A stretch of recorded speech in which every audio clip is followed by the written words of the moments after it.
Welcome to hell. Venom, black metal, and now at war with Satan, as approved by his satanic majesty. The message far.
puzzle ways to make you bleed.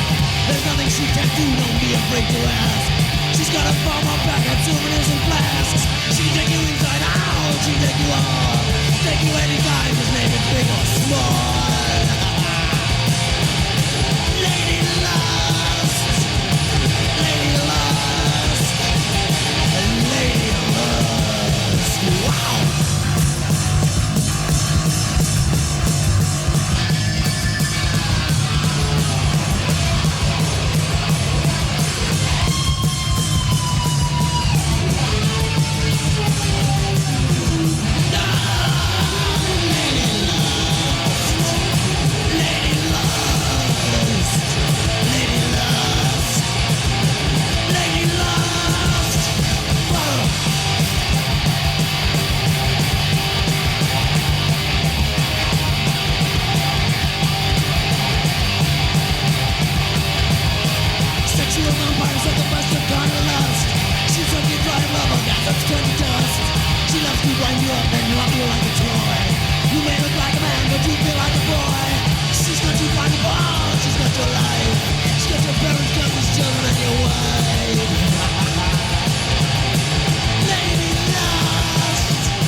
You just heard the Seven Gates of Hell and Lady Lust from the Warhead EP from Venom, 1984. This is the Requiem Metal Podcast, Venom Part 3. I'm Mark. And I'm Jason. And yeah, we are back. This is it. We ended Part 2 with the monolithic title track, Warhead, from the 12-inch single. So it seemed appropriate to open with the other two songs, and we'll chat about them in a second. But feels good to finally get to the end of this, I think, more epic than any of us kind of intended journey. Yeah, absolutely. I think it's worn us both out a little bit in addition to a lot of, just life changes and stuff that are kind of happening with you in the process of simultaneously readying a house to sell and buying a new house and moving up like 3 hours north or 2.5 hours north. And it's 3. Is it 3? It's 3 on a good day. Yeah. Okay. Yeah. I guess you're right. To Traverse City for sure. So, yeah. So it's just been, a little bit crazy, I guess. If you, I'm going to apologize ahead of time. I've just, I broke fever last night on a Sunday night, so I could start teaching today.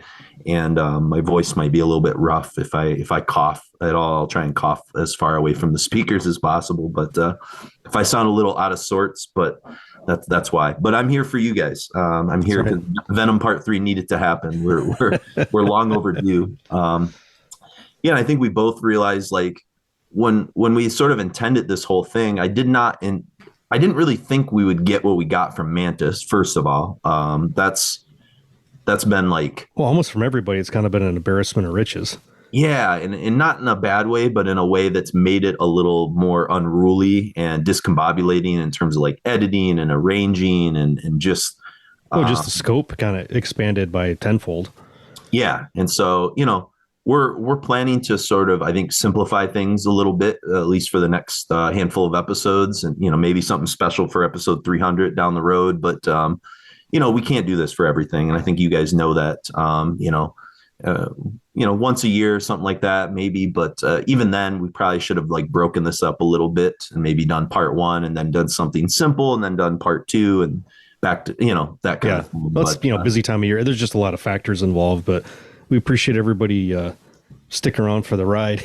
Even though it's been a little rough. We're a little off, and that sort of thing. I think we plan to do this probably a little sooner, but I'm kind of in the process of starting to go on some lovely dates with a person, and that's kind of a new sort of thing. Plus, Mark and I talked for about an hour before we started recording, just kind of catching up on life stuff. And I'm teaching a horror film class that just started today. It's the first time I've ever taught it. So it's like, oh shit, I got to create all that content from scratch every day. Yeah. In addition to the other kind of class I've talked about doing the pop culture thing, but it's all fun. But, I've been kind of like, I know you've been checking out like here and there, like probably new things, 'cause you're still doing a lot of artwork at your desk, but I've been mainly in like kind of podcast land, doing lots of research for horror movies and different things, and trying to take notes and do research for all that stuff. And so I haven't really listened to a lot of like the new releases. I just got the new Enslaved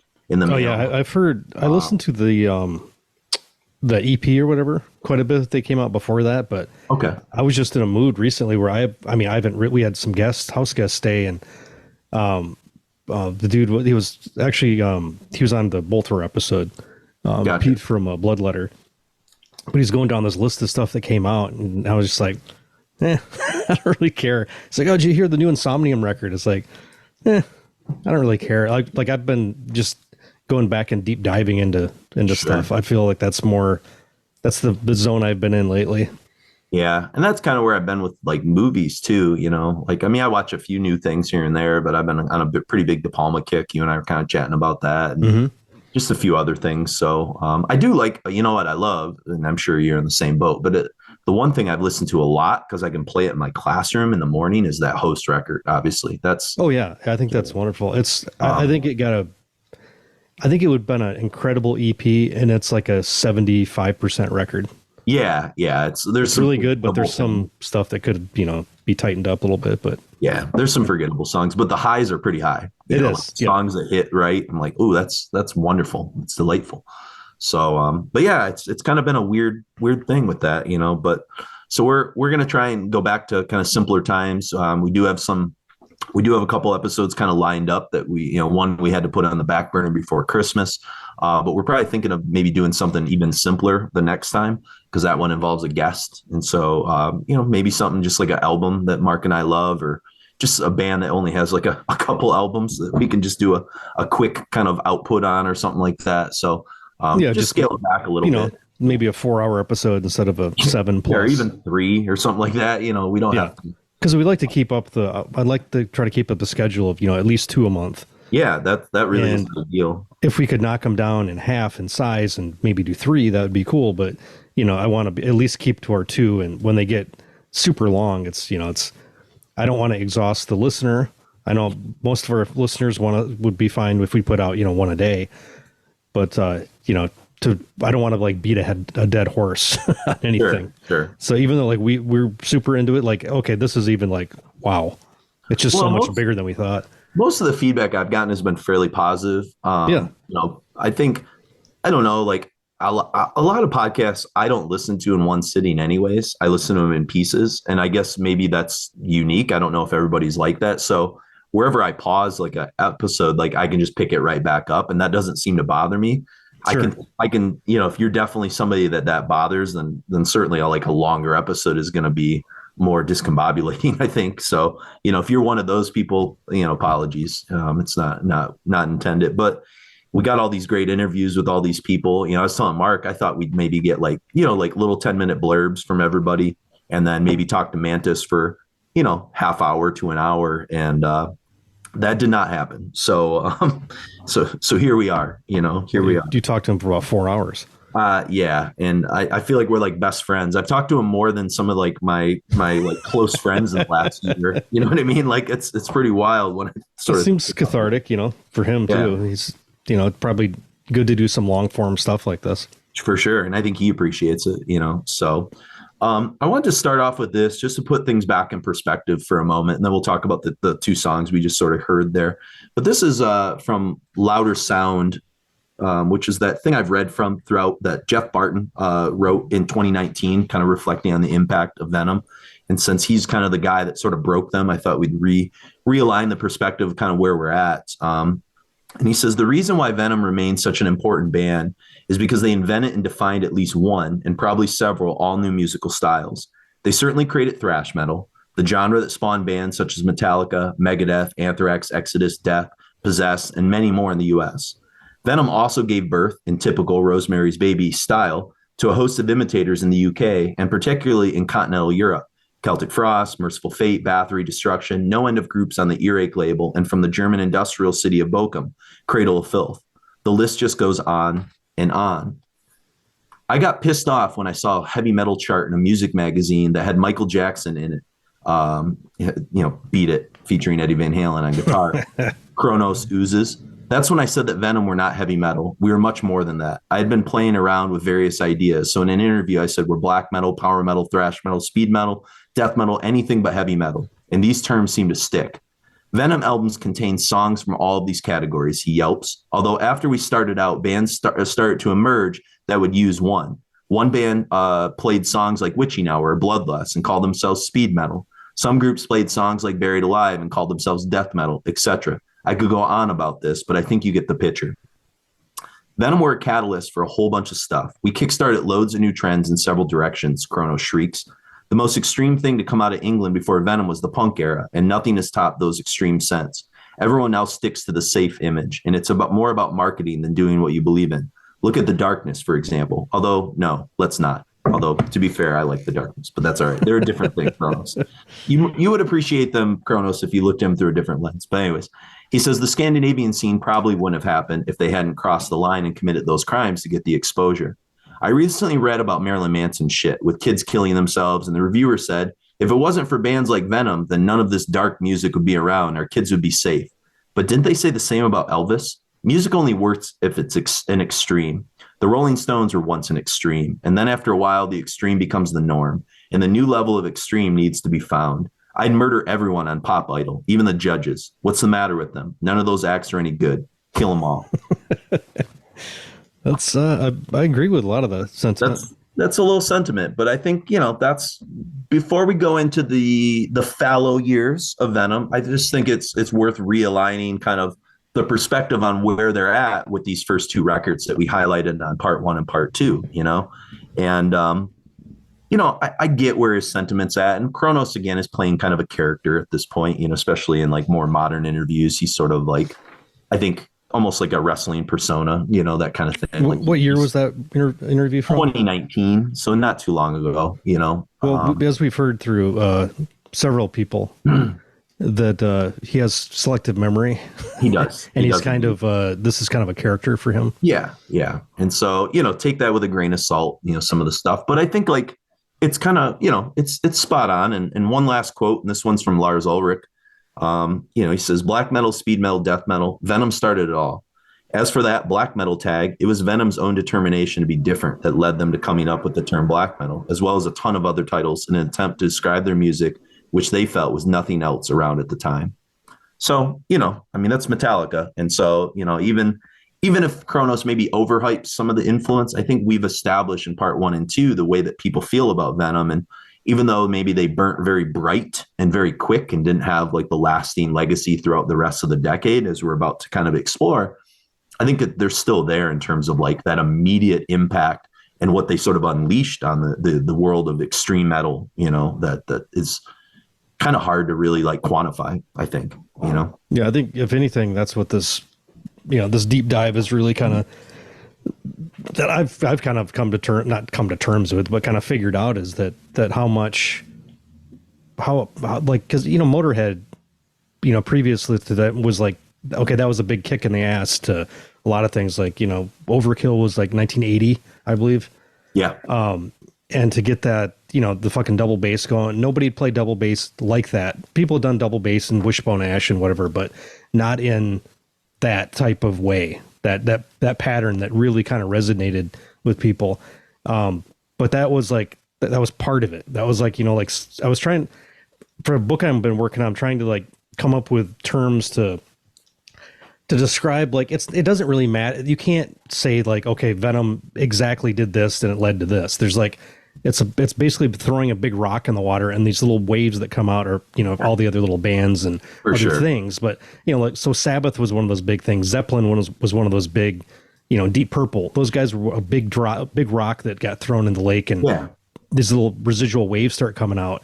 But then, they start picking, like Venom and Motorhead, it really starts picking up, and, the wake is even more, pronounced at that point. But though I think Venom, I always, I always like enjoyed their stuff since, early on, but I don't think I realized how, like, deceased King Fowley's vocals are Kronos' vocals. Yeah.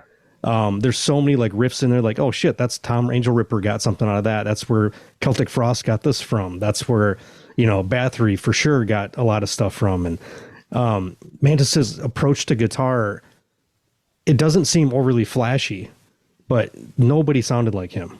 And There's a lot of stuff that we're going to be hearing in this episode where the vibe I was getting was I can really tell where the metallic side of like Hanneman and Kerry King were taking a lot of stuff from.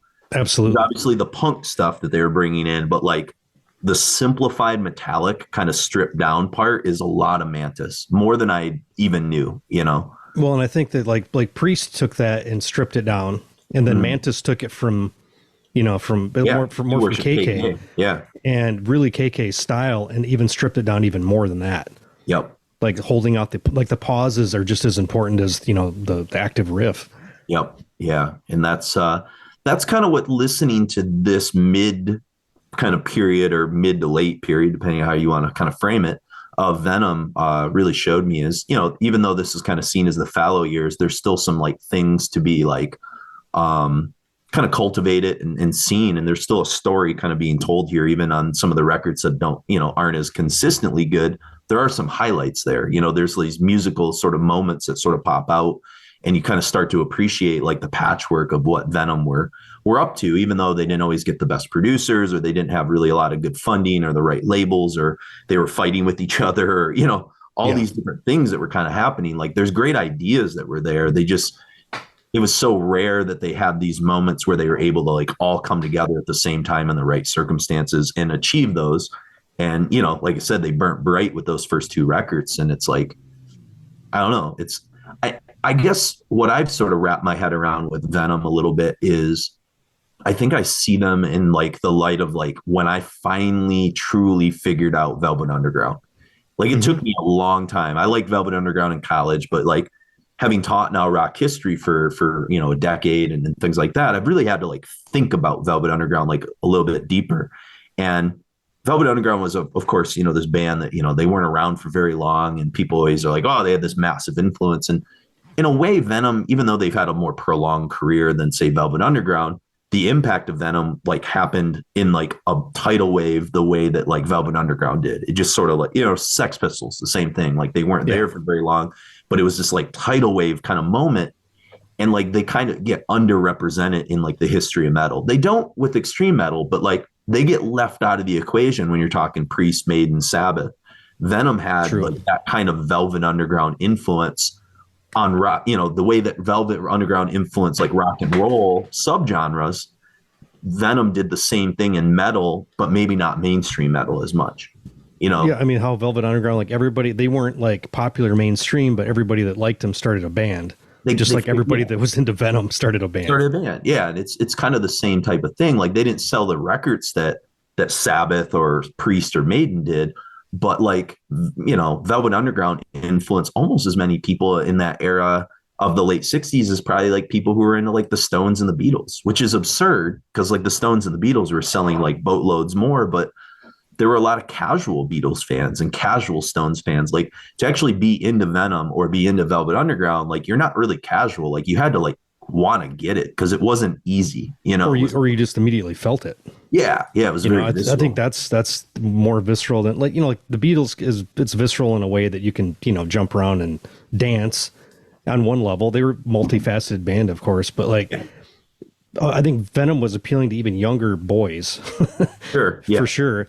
And just like, it just kind of like blew your head up. Like, you know, first hearing, you know, like fucking like Bolt Thrower and stuff like that it wasn't like, I don't know. There's just like those entry points into music that you find. And I think and culturally and everything, like everything that was happening at the time too, for both of those bands, like they were just these little touchstones of like, you look back at music history and they have all these little tentacles that go out from both of them that intertwine sometimes. And I don't feel like music feels so much more compartmentalized now than it ever kind of has in the past. Like you were just like Venom was whatever they wanted, you know, they came up with their own term, what they wanted to be, but there's not a whole lot of those bands that are like you know, they do something in one side and then another side like respects them for it in some kind of like flamboyant big way.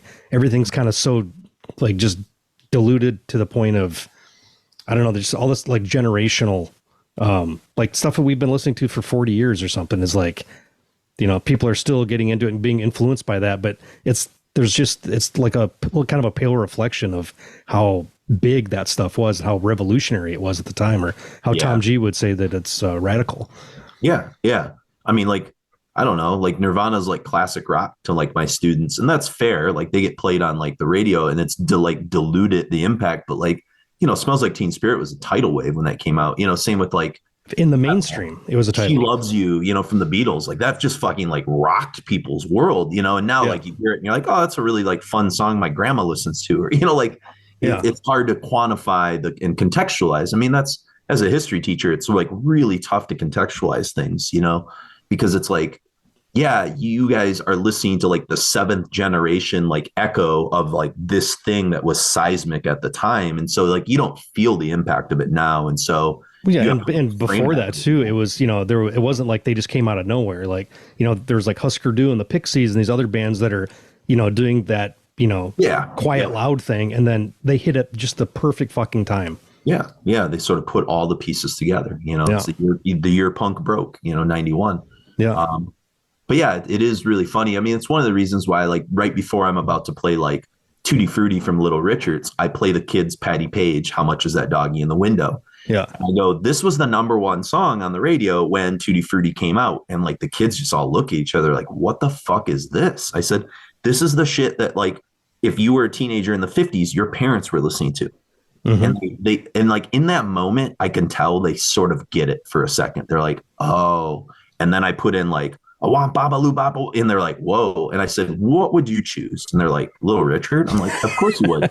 So like, you get it. Like, you got to like, now it's silly. It doesn't really, I mean, it's actually not silly because it's a pretty like, like dirty song. It's basically about like anal sex, but he just changed a couple words around. But anyways, that's its own like subversive, like early rock and roll. All those guys were coming out of like blues clubs and shit. So like they were all raunchy lyrics and they just had to like change them up, But yeah, it is really fascinating. I think Venom for me kind of got lost in the shuffle of that. They're a band I always like appreciate it, but I didn't go back to them the way I like say pull out like a Merciful Fate record or, because they're not as immediately musical sometimes. Yeah, I think that's the thing. It's like what, because there, you hear about here's the historical, aspect of why this is important, but you have to find that on your own.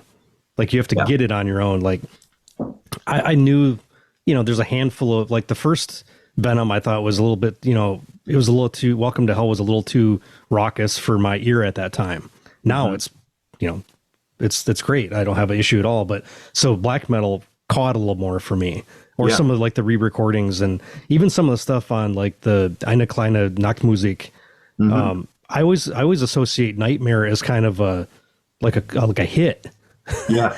and it didn't come out until, what the hell was it on? 85. It was on 85. So it was like, but just from that was like kind of my entry point recording of all this different stuff, but that all kind of worked. And now going back and finding the pieces of it, like where it all started. And I think everybody's kind of got their own thing, but the longer we stick with this stuff that I probably say every episode, the more interesting it is. Like last night I was watching a fucking Brian Ferry documentary and I was like, oh, he like, here's where this connects to that. And Brian Ferry was kind of like a Vanian from The Damned. Like he was like a prototypical version of that. And like just all these little connection points. It's always like super interesting. Yeah, he's like the connective tissue between like Lou Reed and Bowie and like to like the punk scene almost, Yeah, like Bowie was like the grandpa. Yep. And then Iggy and and Roxy and all these other bands came in and kind of filled that in. It was kind of incredible. Yeah, and that's why I kind of always like Bowie's like the centerpiece of like my rock and roll history 2 class. And at first the kids didn't understand. I'm like, just wait, like we're gonna attach everything back to Bowie. Mm-hmm. Like and it almost all traces back, him and like probably Sabbath as like a tent pole, but there's like a few of them like, James Brown with the creation of funk, which is obviously going to lead to hip hop. You can basically take like 3 or 4 artists in the late 60s and be like, okay, this is like the genesis of like Velvet Underground you throw in there. But if you take these 4 bands, you can trace like every genre of music back to them, Yeah. MC5 straight backs to James Brown. Yeah. But like, hip hop goes back to there. And then you show them like Kraftwerk and you talk about how Kraftwerk beats loop their way into like Africa Bombata, like fucking, Planet Rock. And they're like, oh shit, like these German weirdos like made into hip hop. I'm like, there we go. Like here it all comes, so Yeah. And it's then a half cool them thing. split off and did Noi, even more weird. And Yeah. It's a cool class to teach. I don't know if I have a handle on Rock 2 yet, but I at least like kind of got there. So at least giving them that kind of like, kind of Rosetta Stone into like everything's connected if you want to do the work.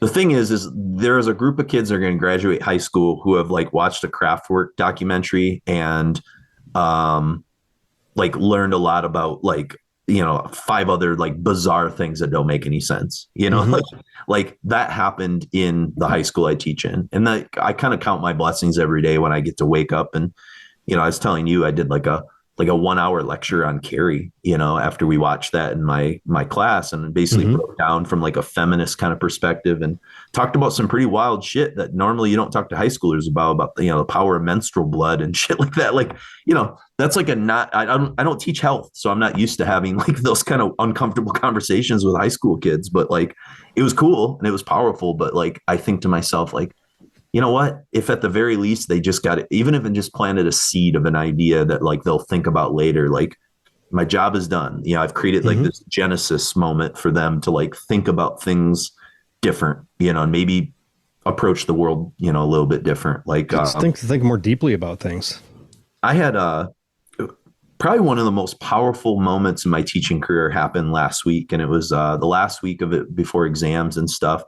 And it wasn't in my cultural classes, but it's a class I teach called Global Studies. And the kids had to split into, they got to pick between 3 different podcasts that basically do these like really deep kind of analysis on controversial topics. So one is called Seeing White, and it's looking at sort of the history where the concept of race came from and like some of that stuff. The other is called Men, and it's kind of the history of patriarchy and kind of what the experience of, the female experience in kind of a modern, Western world. And then the other is kind of on climate change and stuff. And the Men podcast, basically they get to pick. I don't care which one they pick. They just kind of journal. And then we kind of came together last week and they had 3 separate Socratic circles where they were kind of just digesting with each other because they'd all listen to the same podcast. And I walked into the one in the library that was happening, and it was these group of female students and then one LGBTQ male that was in there, and they were like crying. And I walked in and I realized what they were doing is they were sharing stories of like toxic masculinity, like sexism experiences and like things that had happened to them that they didn't realize happened to everyone. Mm-hmm. And they were like having like a moment where like that podcast like unleashed a conversation that they had never had with other females that were their same age. And it was just a group of, some of the kids knew each other, some didn't, but like I walked into this thing that they were kind of having, and it was really powerful. And I kind of just had to walk out because I didn't want to interrupt it, but like I kind of like just kind of hovered a little bit and watched, and I was blown away. So like these kids, and I was talking to a friend of mine who's a female teacher at Rochester, and I kind of told her what had happened, and she goes, because most women are taught that like when that happens to them, it's their fault. And so they internalize it and they don't have that conversation because society's told them not to. Society's told them that they're too emotional and they should just shut the hell up. And you gave the forum for those kids to finally like share those feelings. And it was super empowering for them to realize that they weren't alone. And it was like, I didn't do that on purpose. It just sort of happened. And I just sort of realized like the kids like thanked me later and they were just like blown away. And even the other groups had really good conversations too. It wasn't just them, but that one was particularly unique. And I just thought like, this is why I kind of became a teacher, was just to facilitate a moment where I don't have to like sit here and lecture to them, but they discover their own like analysis, their own learning. They kind of like break down their own sort of boundaries. And now they're more complete people as they like leave to go to the next phase of their life. And like, yeah, that's all I want, And so anyways, it's a kind of a random story, but it was a moment. And I don't, I still, even 20 years into my career, I still have those moments, and that's great. I'm not, it feels good to know I'm not phoning it in and that there's these things that are still happening every day. And that one really got me. And I was really happy to kind of share that with a few of my colleagues and things like that. And, it was just like a, magic, it was kind of like a lightning in a bottle in that moment. And, it was cool. And like I said, that's awesome. The kids were really blown away by it, but But anyways, back to Venom. Lady Lust. Let's get into it. Speaking of toxic masculinity, just kidding. So Seven Gates of Hell, I love the eerie intro. Chorus had to have influenced later Bathory, Yes, even though Corthon will vehemently say, at least, up to a certain point, they had any influence.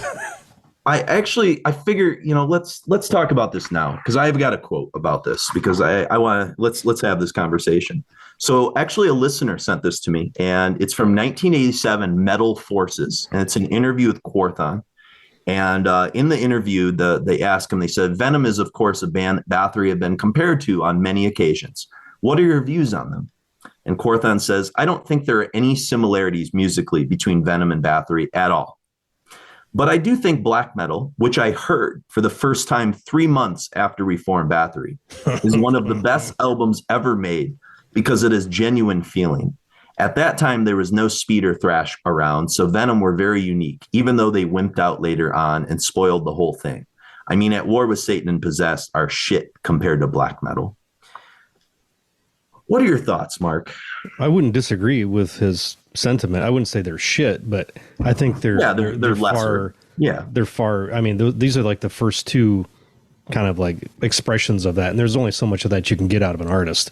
Yeah, but do you buy that they didn't hear Venom? I just don't know. I feel like, because I interviewed Corthon in '97. And he's seen, I mean, this, that's he simmered down by then a little, Well, he was a very, very kind of soft-spoken, like kind dude. Mm-hmm. I didn't ask anything about Venom because, I was stupid. I didn't understand context for a lot of things. We've got it in, I don't know if we ever put that up digitally anywhere, but it was when the Blood on Ice thing came out. So Bathory was also guilty of wimping out over time. Sure. Turning into something different, but there has to be, there's too many similarities for it to be a coincidence. And I understand why you don't want to be, it was a different time then too. And if you were compared to another band, it wasn't usually necessarily a compliment. You're trying to stand out. That's, when everybody kind of sounded a little different back then. So I have to think that if he's going to say it's a fantastic record, he's probably just trying to deflect a little bit. I think so. Or hold, it's almost like those early interviews you see with like hip hop guys. There's a lot of like front that's being sort of put up and braggadocio and things like that. And that's, maybe there's a little bit of that there. Like you said, they don't want to give an inch and give credit where it might get taken away from Bathory, which I don't think it does. I think it just to me, it just connects the matrix a little bit more. I think it's cool, like when everything's interconnected and it's like, oh, they heard that and then they heard that, and that's cool. Well, I think they one-upped it. I think the first Bathory record sounds better than Welcome to Hell. Yeah. As far as a production standpoint, it's more listenable. But Bathory almost went, the opposite way, where they got more, they started out, real kind of punky, and then got where you could barely fucking hear anything. Like, the first time I heard Under the Sign of the Black Mark, I was just like, Jesus Christ, I can't fucking hear. I couldn't decipher anything. Now it's a different story, but but they even went so far as to, it's a cover of the Satanic Bible or whatever. It's a very common, Baphomet image, but he found that goat image out of this old witch book that I used to actually have a copy of it.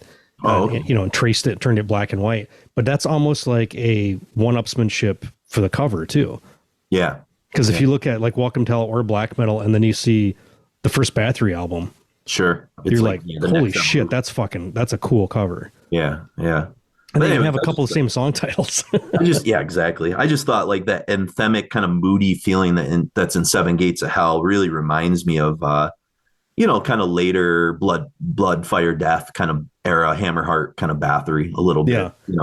But it's still like visceral and propulsive. That's the thing I think is cool. I think I love the emotive solos from Mantas on this tune, and Kronos does some really awesome like bass playing throughout too. That's pretty cool before it kind of launches back into some really cool aggressive Kronos vocals at the end there. And he's actually playing around. That's something I noticed probably the most out of. I mean, Mantas is kind of the highlight to most of this, in my opinion. Yeah. But Kronos is actually. he's not just playing straight, along with everything that Mantas is. He's like playing around a little bit. It's a little more musical. I found that pretty. Well, even like Lady Lust. Speaking of Bathory, for Lady Lust, I put Bathory Sacrifice. Yeah, no, it's like this Motorhead speed thrash riff, which is very Bathory. Absolutely. And even that punkish like bass drum break in the middle.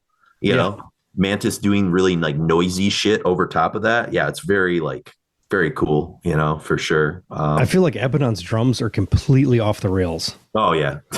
Like way more so. All through a lot of this stuff is just like, are they even playing the same song? Well, according to Mantas, like, no. Like, according to Mantas, like, a lot of times, like, they just took what they could get from Abaddon and just built around it the best they could, because he just keep time or do a lot of the other things. So, and he just decides, like, it's like on the second measure to do some weird, tom fill. Yeah. It's like, what is he doing? So Mantas and Kronos are keeping the time. I know. And then it's just wild. Like this fucking free jazz guy out here. Yeah, it is pretty wild. So I love the explosive sort of sonic ending to Lady Lust. That was kind of unique. It wasn't something you heard a lot. Echo thing. Yeah, it's pretty cool. So, but yeah, so that's kind of the calm before the storm, I would suppose. Warhead, you could kind of see as like the gap kind of bridging kind of black metal to At War with Satan, which is where we're going to be kind of heading. You get the success of black metal and all the singles that sort of followed, and here you get At War with Satan. And so I want to sort of introduce something. This comes from, I've read a little bit from this in part 1 and part 2. This is something I found from venomslegion.com, the complete history of Venom. And one of the things I noticed about this as I read it, and it's a very grain of salt, is the website seems to be, let's just say, pro Kronos. So I've kind of tried to cut out a lot of the bullshit. They almost only interview Kronos. There's almost nothing from Mantas or Abaddon. So like, I don't know if Kronos like built this site or if he just curates it or what. So, well, it could be one of those things like, where politicians find a certain mouthpiece that they do exclusive interviews with, where they always do present them in a positive light, That's what this seems. So this is more just not so much the quotes, but just like, it's a little bit of the kind of story. So, So this is from Kronos. He says, the At War with Satan album idea started off as a story I wrote while I was still at school. It was going to be a satanic Bible type idea that I wanted to have published as a novel. It was about the battle between heaven and hell. I had the whole idea mapped out, and then it turned into this concept album. I suppose it was our equivalent of Rush's 2112, although theirs was more about oppression. Anyway, I thought it would be cool to do a teaser at the end of Black Metal Record, just to warn the fans what was to come. And we did do the concept album. In fact, we devoted the whole of the first side of our At War with Satan album to the titled song, which was unheard of back then for a band like us. And if there's some real trivia freaks reading, get this. When I originally mastered the tracks in the studio and put together the At War with Satan intro track that ends black metal with the full song At War with Satan, it came to 21 minutes and 12 seconds. 2112 on the audio data file. Cool, eh? So it's kind of a fun little one there. But so that's kind of, that's kind of where we're at. And I think one thing that I think is really interesting with At War with Satan, and I've got another little part that I'm going to share in a second, but I just wanted to throw this out. And I don't know where I saw this, but I came across it when I was doing research, and someone pointed this out, that the mistake that Venom makes here is everything was moving away from complicated prog from the 70s and early 80s into the simplicity of thrash. Yeah. And Venom seemed to almost be moving the opposite way by accident. And it was like the wrong album at the wrong time, but it doesn't mean it's necessarily a wrong idea. It's just, it's a weird idea to do in 1984, I suppose. I don't know. What are your thoughts? I think it kind of flew in the face of all the, everything that was happening in 84 was stripped down. Yeah. Aggressive, stripped down. And it's not that it is not aggressive, because we're going to listen to Rip Ride, and that's a rollicking little number, but I think the second half, side 2 is superior. I think the At War with Satan, like what's the fucking Sabbath riff they're ripping off? I went through that like what, that's from a fucking Sabbath song, but I don't know probably which one. From something from Sabotage or Sabbath Bloody Sabbath, because I went through everything up until that point. Okay, and you didn't find it? No, From those I albums? didn't get into that far into it. I only went to like volume 4. Okay, that's what I'm guessing. But I 'Cause was like, that's the God, that's vibe a I get. fucking, and it sounded like a live version of a Sabbath song. And so it's almost like a little coda of, hey, here's this, Yeah. Sabbath. And then they, keep breaking it up. But it's just a bunch of, there's some really good riffs in that song, but it's a lot of just, there's no rhyme or reason to it. Like it doesn't would've really been- kind of like ebb and flow how like a really epic track would. Sure. Just like when it changes, that's when it becomes interesting. When it keeps doing the same thing, like the vocal patterns and stuff are kind of boring too. It's just when Mantas comes in with a different riff is what is interesting to me on the track. Yeah, I don't disagree. I think it would have been really great, like 4 songs if they had like kind of carved it into some kind of different components and stuff like that. And I think Mantas says something in an interview like that, where he's just like, yeah, it would have made like multiple songs like way better to have Yeah, done. well, I'm not sure if I think it's in one of the clips we'll be playing, but it wasn't planned out as one thing. It was just a bunch of ideas thrown together. That's Sure. kind of what he made reference to. But He even said it's mostly a Kronos piece. Like the most of this album is like kind of a Kronos idea. Like Kronos had the idea of the concept. He wrote the story. He designed the cover, which is cool. Like I don't hate all that because I think there's some cool ideas there. sure.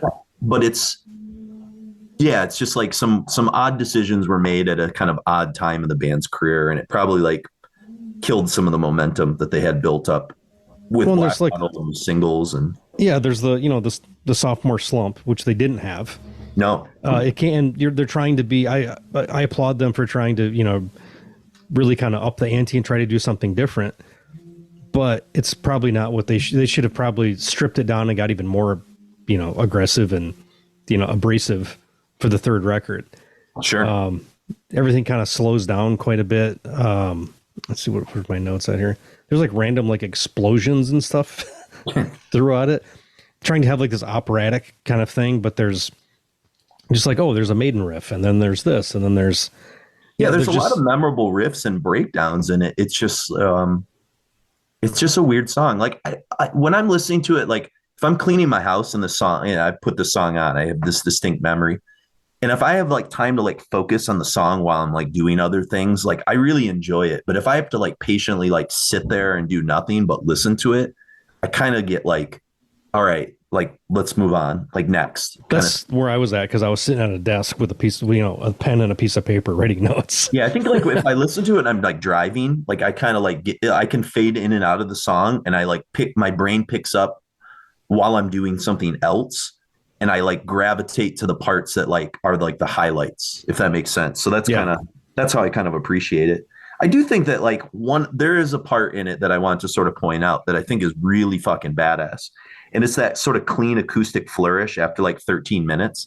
Mm-hmm. That to me is like a really cool contrast. And it really predicts things that like you're going to hear from like Dissection and Immortal later on. Just the idea of like the sort of coldness of that riff and sort of that beautiful, like wintry kind of like, melodic black metal kind of moment. It's definitely there, Well, even the beginning of Nightmare has that kind of that acoustic like Countess Bathory kind of thing going on. The only thing that like from a structural standpoint that makes this have any kind of unity at all is the beginning riff and the end riff. Yeah, it's sort of reprise that riff again, kind of a circular kind of thing. But outside of that, it's just kind of like it reminded me of when I would used to jam with friends of mine. We just have a tape that was about 25 minutes or whatever you could get on the side of a tape at that point, and it was just like, oh, we can play like the first 15 seconds of Die by the Sword, and then we put this together, and then it's just a bunch of like a medley. Yeah, a medley is kind of what it seems like. It doesn't feel as fleshed out.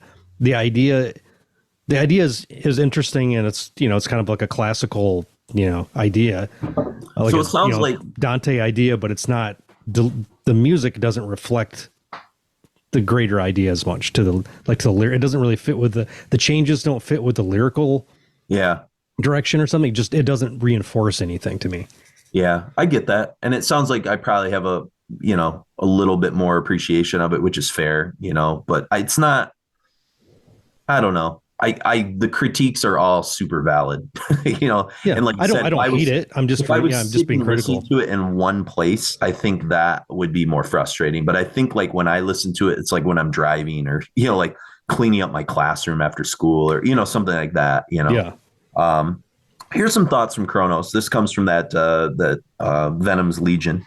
He says, that's a title you can take two ways. On the one hand, you could say it's about going to war with Satan, in words being on his side. On the other hand, you could take it as suggesting a war against Satan. Depends on the way you want to take it. The album actually ends with the angels being cast down into hell and planning to fight their way out. They'd become the outcasts. It's all down to your point of view. And then later in a 2004 interview, Kronos explained, I deliberately kept people guessing. I didn't even explain the meaning of the song to the other band members. They haven't got a clue. Again, who knows? Take that with a grain of salt. I think one should read the story and make one's own mind up how you envision the message or the meaning. I actually started writing the story when I was a teenager. We had a history lesson at school, and we had to talk about the Bible and what we thought certain sections meant. I decided to write a story on the war between heaven and hell, and writing from the perspective of continuation of the end of the Bible. So my At War with Satan story starts where the Bible ends, as a continuation. The music was a fantastic challenge, although it was a very difficult song to teach the drummer and guitarist. I started showing them sections while we were rehearsing the songs for the black metal album, and this is how we were able to record the intro section for the end of the album. Recording the actual album was, and we had to record it in sections, which I edited together after I mixed the track. Loads of people were amazed that a band like us decided to do a concept album, but to me, it was no big deal. So what? It's just a collection of songs and sounds like any other record. The difference with this was that every song linked into what went before. Maybe it was because of the very idea that a real musician like myself would end up, I know, God, it's like Gene Simmons type shit. It is. Would even think about writing a story, then turn it into a concept album. That's only for quote unquote real bands who can play their instruments, not the likes of Venom. Haha. So I get that. Like they probably at that point had been accused. I've seen some people say that like it's like Venom proving like all their critics wrong, that they could do like kind of more complicated stuff. Whatever. I don't think Venom had anything to prove. I think they were just fine. You know what I mean? Yeah. And this seems like maybe, according to Mantas, a little bit of a Kronos ego trip, and they just didn't. I think at this point the band didn't want to fight him. And yeah, I mean, I think that's kind of been their whole career as being. It's kind of like this, friction and tension, which I think at its best can be great, and you can really work off like, well, fuck, I don't want to play this song, but I'm gonna. Yeah, it can be like it can be a McCartney-Lennon thing, right? There's exactly. just like constant tension, I think this, some of the best bands have that, but if you kind of like, all right, we're gonna throw this bone to him and let him do this thing. Yeah. Exactly. And you don't have as much. You're just like, let's just get this over with. We'll work on, some of the other songs. Like, Yep. So before we introduce and kind of play this epic 20-minute title track, I thought we might hear from Malcolm Dome's essay from 2002 reissue. We read his essays for Black Metal and Welcome to Hell, and this came up with the reissued CD. And so, we don't get a whole lot of these, so I figured we'll share a couple more as we have them.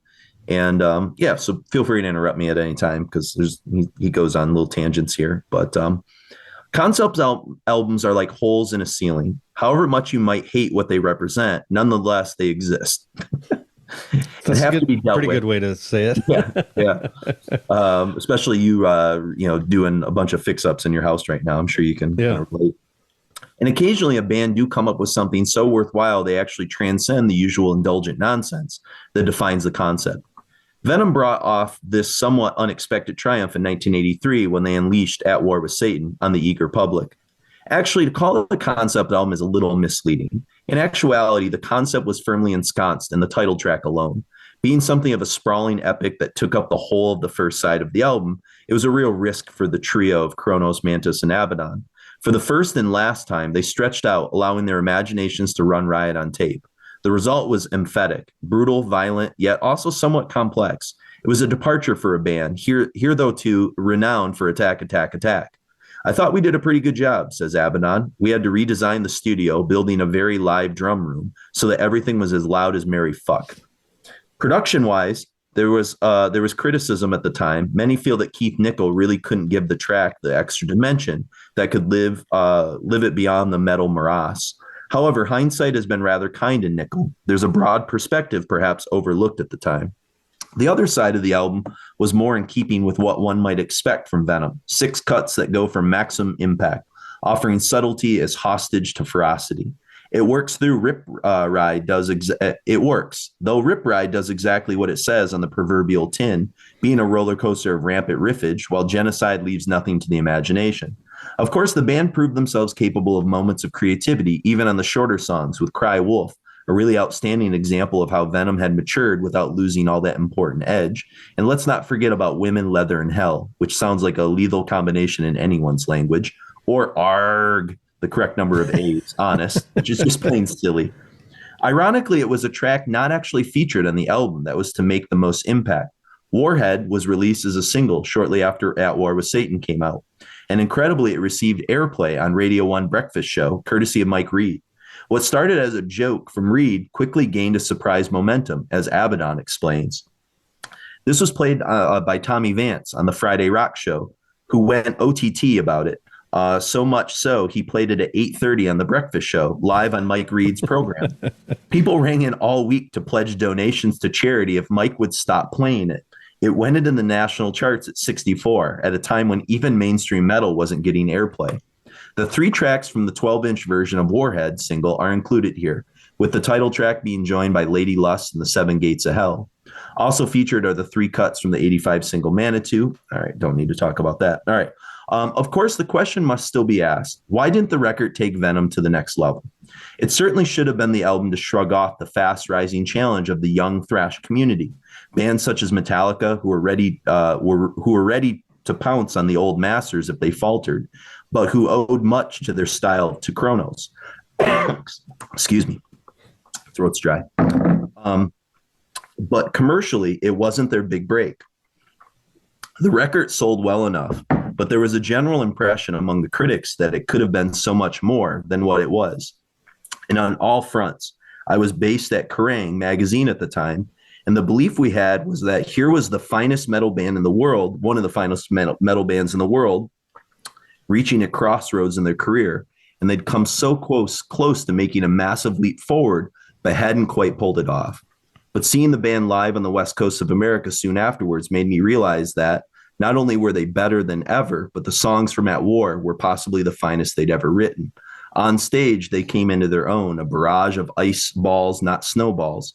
And it says much that Slayer, their hotly touted support, couldn't get anywhere near them in terms of fury and focus. In many ways, excuse me, At War with Satan provided closure on the first chapter of Venom's cunning plan for world domination. One that had more of a carry-on about it than Bond-style villainy. And in many respects, it remains the most frustrating album of them all, because it could have been a contender. All these years later, the frustrations linger, but only because it deserves to be measured against the very highest Olympian standards. It's the moment Venom reached for the stars, a glorious failure then? ? That's very harsh. Just make up your own mind. Excuse me. So you gotta stop smoking, Jason. I know, it's my cold that I'm surviving. So I think we should get into this. So we've got At War with Satan, followed by Cry Wolf, and we're going to hear from Mantas, of course, several times throughout this episode, and we're going to hear from Scott from Repulsion at the very beginning, and then on the way out, we'll hear from Midnight one more time and King Fowley from Deceased. So enjoy. Well, first of all, really, At War with Satan was Conrad's baby. You know, it was he had this idea for, to write a book called At War with Satan. There was going to be a stage play. There was going to be, it could be a movie. And there was all these grand ideas for a theatrical production around this 20-minute song that we were going to do. He was also a massive fan of 2112. And so was I. Early Rush. I mean, All the World's a Stage is one of the greatest live albums, fucking amazing band, all that early stuff. I absolutely adored all the early fucking Rush stuff. And so did he. He was a massive Rush fan. So it was his 2112 at the end of the day. I mean, there's a lot of my riffs in there, but predominantly it's his baby. My thoughts on it, I probably feel the same way about that as I do about Nostradamus when Priest brought that out. I was like, oh, I don't know. And I've always said, for me, in chronological order, if you go through the Venom albums, regardless of the lineup or anything like that, I would say Welcome to Hell, Black Metal, Primeval, Resurrection. You know, those 4 albums, if they were the ones that followed each other, I think that represents a good sort of progression of a band, songwriting, production, all that kind of stuff. I mean, it was a nightmare to put together. It was recorded in bits. You know, it wasn't a 20-minute fucking epic recorded in the studio in one take. Let's put it that way. Fucking hell, we were lucky if we could get through a fucking 3-minute song. You know, if we all finished on the same beat at the end of a song, it was fucking party time. you know, when we did fucking Teach Us Pet, we were the only band in the planet that used to play 13-bar blues. It was fucking incredible, you know. So to do something like that, it is, you know, it's an achievement, I suppose. It's just not one of my favorite. I think it's a good album, not a great album. It's the same as Possessed. I think it's a good album, not a great album. However, having said that, particularly with Possessed, and I know we're not talking about that, but particularly with Possessed, I think the production made that suffer a lot. And I think the life was played out of those songs as well. Because when I was doing all these Facebook Live things and I was recording, I re-recorded a lot of those Venom songs just to play on Facebook. And I re-recorded tracks like Mystique and stuff, and like, you know, a couple off At War With and a couple more of Possessed. And fucking hell, they sounded great, you know? Probably because I've got more studio experience now or whatever, I don't know. But the whole At War With Satan thing, I was never a fan. You know, it never got me the same way as Welcome to Hell and Black Metal. You know, because people say to me like, "Oh, come on and pick your favorite Venom album." And it's like, even with what we've done today with the new album and with RV and fucking everything else, I've still got to go back to Welcome to Hell because it was the one that started everything. You know, to go back to that moment where I walked into Neat Records and they handed me a copy of Welcome to Hell.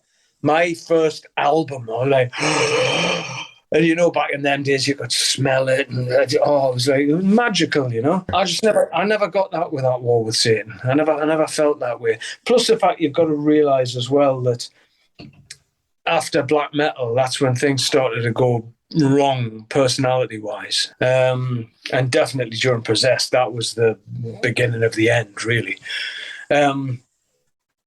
But like I say, I've met people, you know, fans at meet and greets or autograph signings or stuff like that, or just, you know, at gigs where they've, you know, At War With Satan is their favourite Venom album.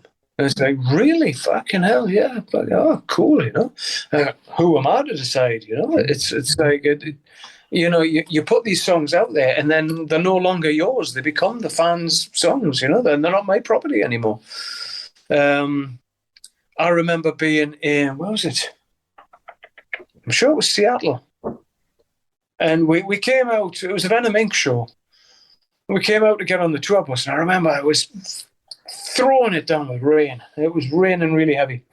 And there was a guy standing outside the backstage entrance of this club that we had just played. And he had a bag, and he had one album in the bag.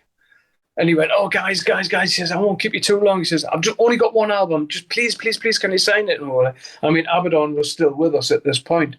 And we're like, yeah, sure. He went, "Oh, it's my favourite Venom album ever." And he says, you three guys, oh, please.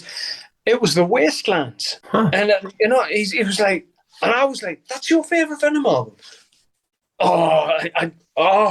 You know, he couldn't express himself enough about this album. I was like, wow. You know, so in that respect, I think we're very lucky because we haven't had one album.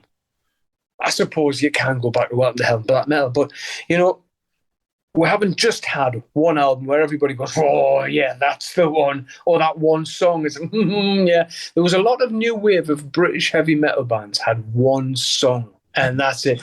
I know one band that I'm thinking of immediately. I'm not going to name them because I love the band. But I saw them playing in Italy. They're a new wave of British heavy metal band. Place was full. they got a great reaction, but when they played that one song, the place went fucking nuts and the roof nearly came off. The one song. Venom's been lucky where we've, for whatever reason, we've got a sack full of those fucking songs, you know? And same with the albums, you know, like I say, for someone to come and say The Wastelands is their favourite album of all time, favourite Venom album, it's a huge Venom fan, it's my favourite album. You know, I've heard people say that about Primeval. Yeah. That's my favourite Venom album, you know? And then I've had younger fans who have come in, you know, I discovered like RV, you know, and then I went back and fucking black metal and all this, like, wow, yeah. And we had a young guy, it was in Poland, and I remember it was snowing. We had finished the show, we were on the tour bus, and there was this young guy standing outside the tour bus, and he had he had a bag, and he's standing there like this. So we opened the tour bus door and we went, do you want autographs? Yeah. So I like, come on, get on the bus. We thought we're not going out there, it's fucking freezing. So we got him on the bus, we gave him a cup of coffee, and he's sitting there, he's fucking shivering, blah, blah, blah. So he opens this bag, and it was all first pressing Venom stuff. I was looking at this stuff going, holy shit, wow, look at this, wow, fucking hell. So yeah, obviously I signed everything for him, you know. And as I'm signing it, I'm looking at him, and he had the denim on with the patches and everything, you know. I went, I hope you don't mind me asking, you know. I says, you speak English? And he was like, yes, I speak some English. I said, how old are you? You know, what is your age? He went, I 15. Oh, fucking what? 15? And I picked this copy. I went, this is like nearly 3 times your age. He went, yes. He says, my father, he gave me this and said, learn. Wow, that's some seriously good parenting there. That's really fucking good. And since then, I've had a few things like that, you know? And like I say, I've had people saying, at war with Satan. Yeah, and they love it, you know? People play it on a daily basis. I'm like, wow, you need to get out more, you know? But yeah, it's essentially Conrad's, you know, a love child, I suppose, you know, between him and Rush. But having said that, I think for a band who were still relatively inexperienced at that point, because you've got to remember, we were churning out an album a year, and, you know, in between that was singles, and they were all new tracks. They weren't album tracks that were coming out. And that was one thing we made a conscious decision of, was, you know, you'd get the single, then there'd be another single, then there'd be another, then the album would come out, you'd put the album on, and those 3 singles are on the fucking album. And then they release another single, which is on the album. It's like, You know, so we always said, new music has got to be new music. And I think at that point, we were quite prolific. Writing. I'm still the same today. I'm constantly writing. I write stuff all the time, whether it's for Venom or not. I write and I write and I write. I think for me personally, my crowning achievement was Seven Gates of Hell. You know, 7 Gates of Hell and Warhead. You know, that sort of package. I mean, Conrad came up with the lyrics for Warhead. I took it again. It was the same process. I took the music in, you know. Abaddon actually was probably the only time he contributed anything where he went boom, boom, boom, boom. You know, it was like, oh, yeah, because I was doing the down, down, expecting a down, down, down, which he always played. And then he did that thing, and that became Warhead, yeah. 7 Gates of Hell. Again, I've told the tale many times, but that was my tip of the hat to... I'll do it properly. There you are. To Ronnie James Dio. You know, I always envisaged him singing that song. You know, in a dream or a nightmare where love gives way to hate. You know, it was all that contradictory sword and sorcery lyrics. And I remember taking that song into a rehearsal place we had on a coastal town called Whitley Bay. And the management had taken an office in this sort of residential area, and there was a spare room which we decided to turn into a rehearsal space, not realizing that we were surrounded by sort of people who lived there. So regular visits from the police. But that was where Seven Gates of Hell was born. I took the music in, and I was busy writing the lyrics, so we would rehearse the music, and then I took the lyrics in. And so that song in its entirety, music and lyrics, is mine. So for me, yeah, I love Seven Gates of Hell. I still love playing that song today. It's a great song to play. But no, I mean, the singles were great. I mean, you know, there's a tale which I may tell in the book. I don't know. I haven't told anybody yet. But one of our label mates at Neat Records, way, way back, right, were the sort of, shall we say, the spark or the catalyst for Live Like an Angel, Die Like a Devil. I've never even told the people involved. I just remember hearing something one day and going, ooh, if you turn that, ooh, right, yes. And it was another one of those, you know, it was between them and the Overkill album again, because Live Like an Angel is all the all the double stops again, all in the key of A. Yeah. Now, if you fast forward years and years forward, right, all that stuff. I mean, it's common knowledge now that, you know, on the album Ave, the drums are still the original programmed demo drums, because what we received from Abaddon was, quite frankly, terrible. Yeah. But when I programmed those drums, I did everything with his playing in mind, because, you know, I'm not Yngwie Malmsteen, but he certainly isn't fucking Dave Lombardo. Let's put it that way, right? So I knew there wasn't going to be any million miles an hour fucking double bass drums, although we had worked with drummers in Empire like that, like Francesco La Rosa, Mark Jackson, you know, Martin Skorupka, who's now in Cradle of Filth, you know. I worked with a German drummer called Bodo Stricker, who blows the fuck out of anybody I've ever played with. Incredible drummer. And now we've got Jeremy, you know. All amazing workhorse, professional fucking, you know, practice their craft type of drummers. Abaddon, by his own admission, fucking hated playing drums. He didn't want to fucking do it, you know. But the drums were programmed with him in mind. And I remember getting this communication from him about Metal We Bleed, the track. And I was like, well, fuck, you can't play that, man. You can't play that. And I was like, oh, fucking hell. Now, if you listen to Metal We Bleed, right, all I'll say is, listen to the opening of Metal We Bleed and then listen to Too Loud for the Crowd, right? Just take those tom. It's the same, right? The rundowns, which are bam, bam, bam, bam, bam, bam, bam, bam, bam, bam, bam, bam. That is straight out of Live Like an Angel, Die Like a Devil. Down, down, down, down, down, down, down, down, down, down, down, down, down, down, down, down, down, down. He didn't even recognize his own fills. You know, they were all there specifically because, I sort of thought, right, I'm writing for this album, but Abaddon's back in the fold.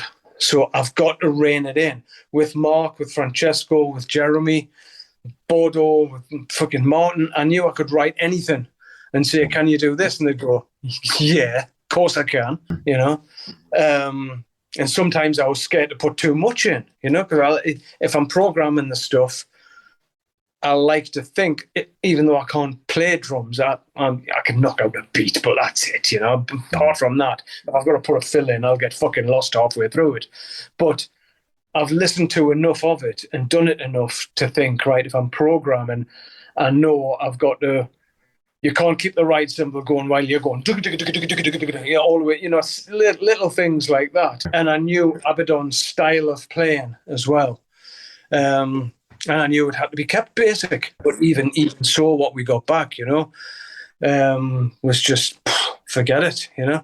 But, you know, sometimes having the freedom to write like that, like we did on the new album, on There's Only Black, you know, when they sent the demos across to Jeremy, and my remit was basically as long as the structure of the song is the same, and as long as the tempos are the same, where they need to be the same, the rest's yours. Yeah. And what he sent back was just, I mean, it's just, he's just had a thing in Sick Drummer as one of the metal drumming albums of the year. You know, it's a fucking hell, you know. But again, you know, these are people who practice their craft, you know.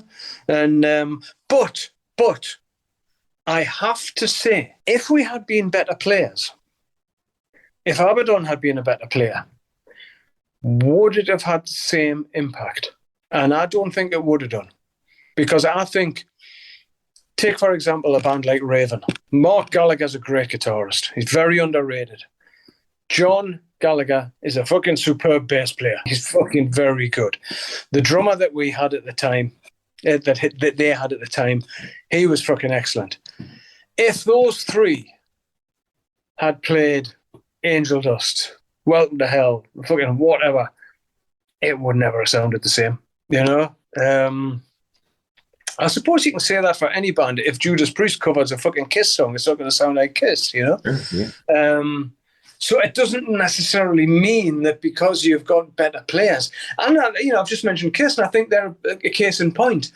Right now, they are probably the best they've ever been as musicians, as a band, as a unit, everything like that. But I still don't think it's got the magic that it had with Ace Frehley and Peter Criss. And, you know, that was proven to me when I went to see them. I think it was 95 or 96 that they played Donington. And, you know, Ace Frehley sort of stumbles on stage and it was like, oh, this is just magical, you know.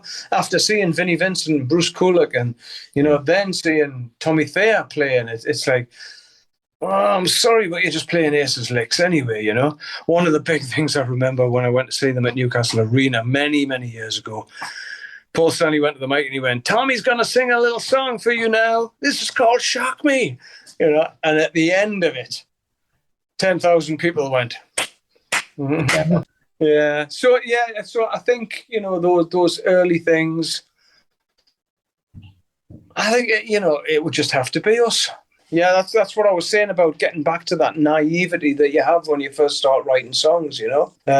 You know, to get back to that simplicity is very, very difficult. Because you just think, oh, it's not good enough. It's not complex enough. It's like, but you know, you look at all the greatest rock songs on the fucking planet and they're all simple. Very, very simple things. You know, it's like when I used to do this thing called rock school in England, we used to basically go into these sort of little bit deprived areas and, you know, just to get the kids off the street, we would go to a community centre, we'd do a 3-month course, provide all the instruments, put them into bands, and then they'd get to do a gig at the O2 Academy. And, you know, some of the little fucking, you know, 11 and 12-year-old guitarists, you know, I was like, fucking hell, you know, all fucking doing this. And I remember one of the first songs we used to teach them was Highway to Hell. And I remember when it came to the solo part, this little guitarist, he took the solo. He was fucking giving it all. I was like, whoa.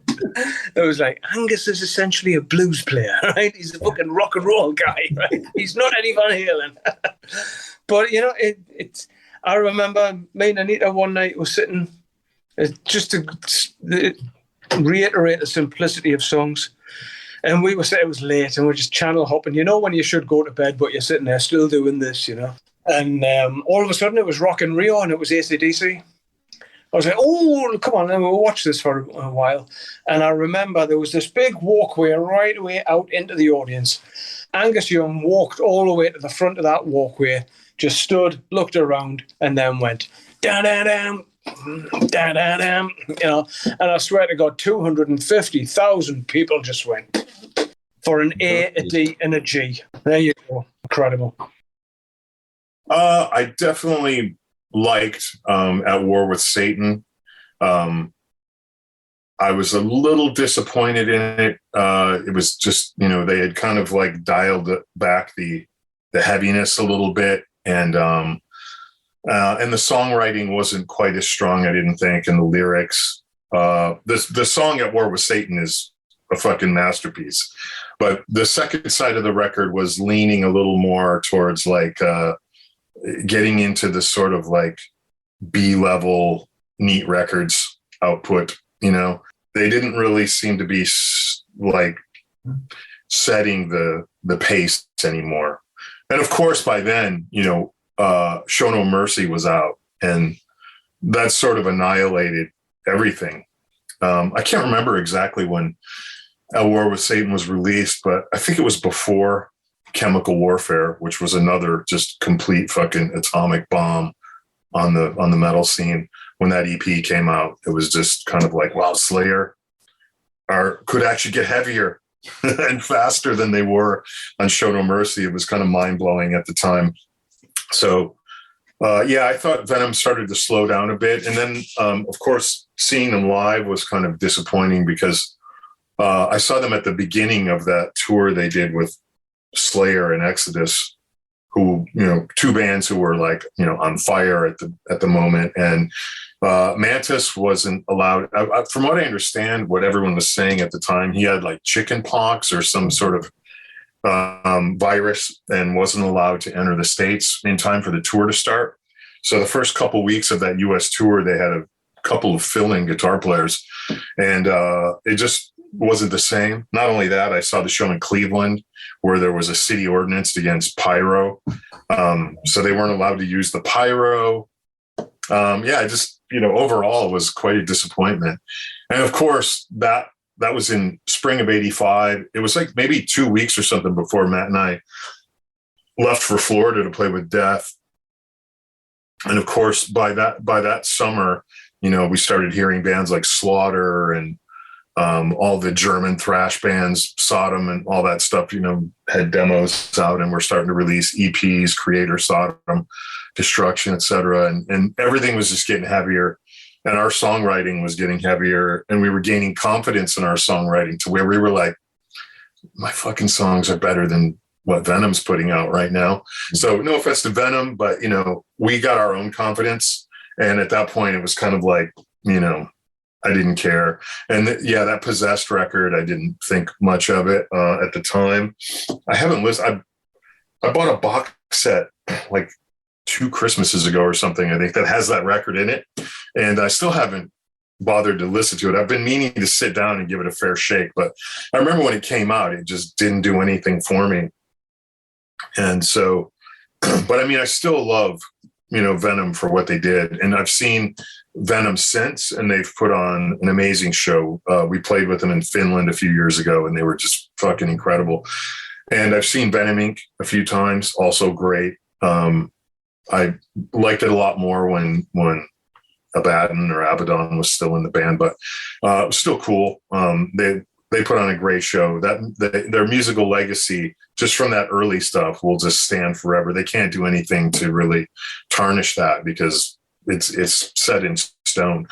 And you know, massive influence on me, and to the point where over the summer I played a show with Entombed in Sweden, where we had like several guest vocalists singing for Entombed at a Swedish metal fest. And one of them was Kronos. It was myself, Kronos, a girl named Pia. I can't remember the name of her band right now, but and also Johnny Hedlund from Unleashed, and Tompa from At the Gates. And we sort of and Kronos was there, and when he came to rehearsal, we were all just sort of like shitting ourselves, you know, with all the accomplishment that everybody in that room has had, you know, the guys from Entombed and Repulsion, At the Gates, and Unleashed, and we're still all just sort of like shitting ourselves, and Kronos showed up. So he still has that aura, you know, and like he's got a great sense of humor. He said some funny stuff. He was fantastic. But yeah, we were all sort of in awe when Kronos showed up, which was kind of amazing that he still holds that power over us after, you know, 40 plus years.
Rockwell's Belial breeze, free from hell. Who serves the master?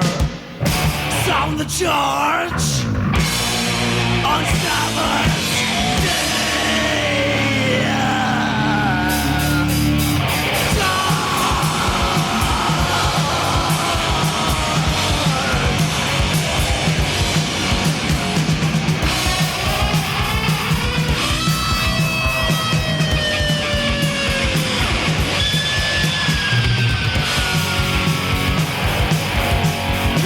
Demon souls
the sacred stars.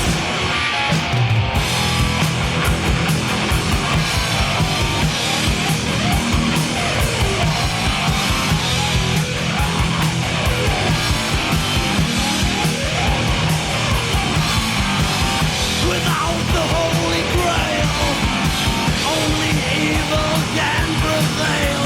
The Church of God can't hide the truth no more. Come to the light no more.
spilling forth great streams of virginal purity and bliss. The golden throne of Tetragrammaton is ablaze. Its satanic majesty sits proud. The joyous drones of celebrations enact scenes of blasphemy, lust, and destruction. Raping the Holy Trinity, the Sabbath chimes tunes of burlesque and insanity.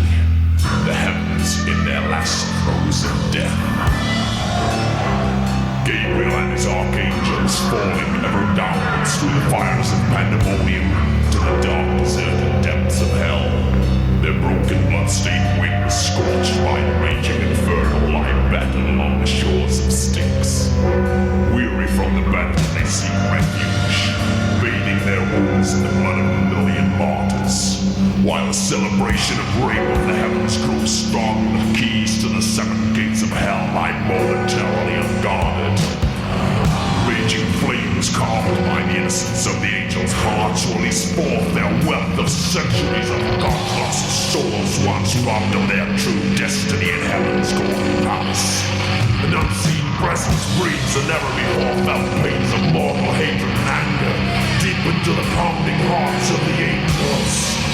Once more, the creature is summoned to deliver the declaration of war. At war with Satan!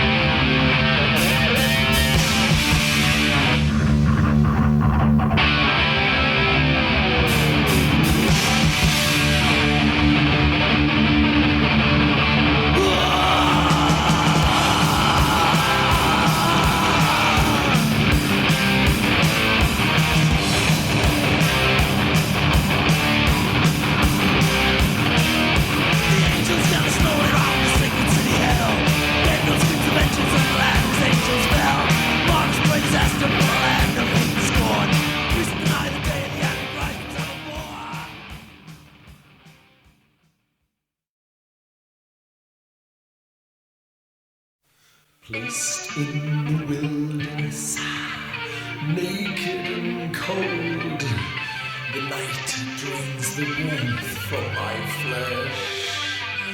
Howls in the distance, the wolves they catch my scent. They yearn for my blood, warm and fresh. But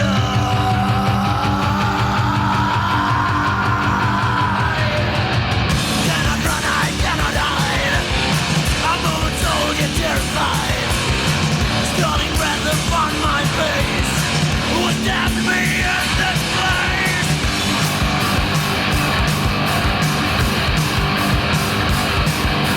Morning breaks the evening darkness, daylight sings so loud, but the whole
I got Calm Before the Storm when it came out. I got Primeval when it came out.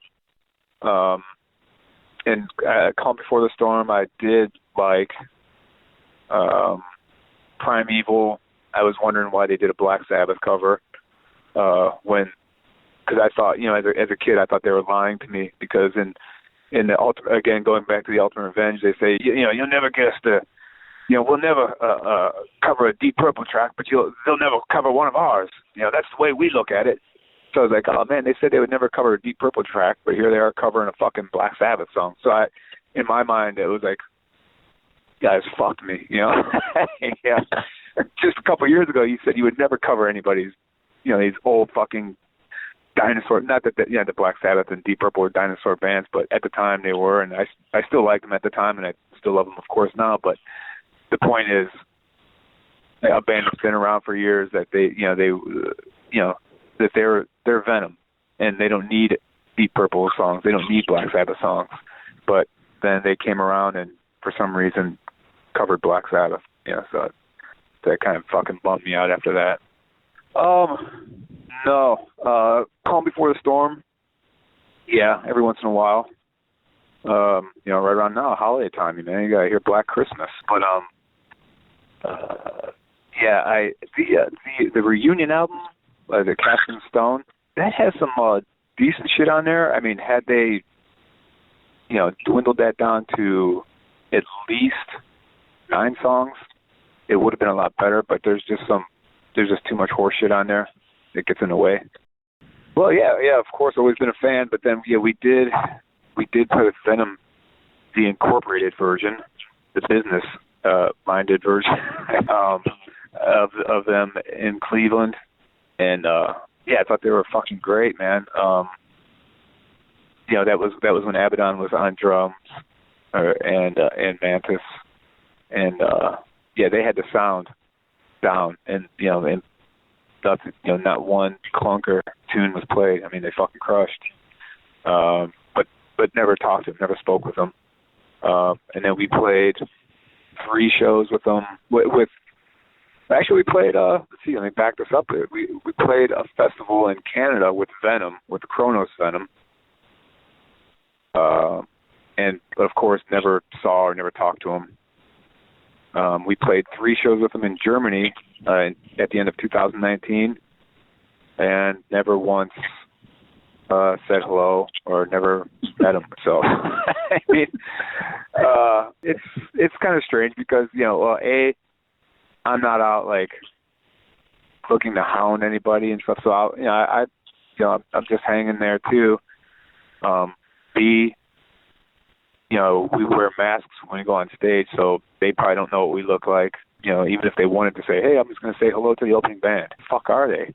And C, I don't have like fucking long hair and tattooed earrings and nose piercings and shit, so I just look like some fucking dork who's working the door or something like that. So they don't know who the fuck I am, So, it's what is the phrase? It's easier to do the devil's work if you look like an angel. I'm okay with that.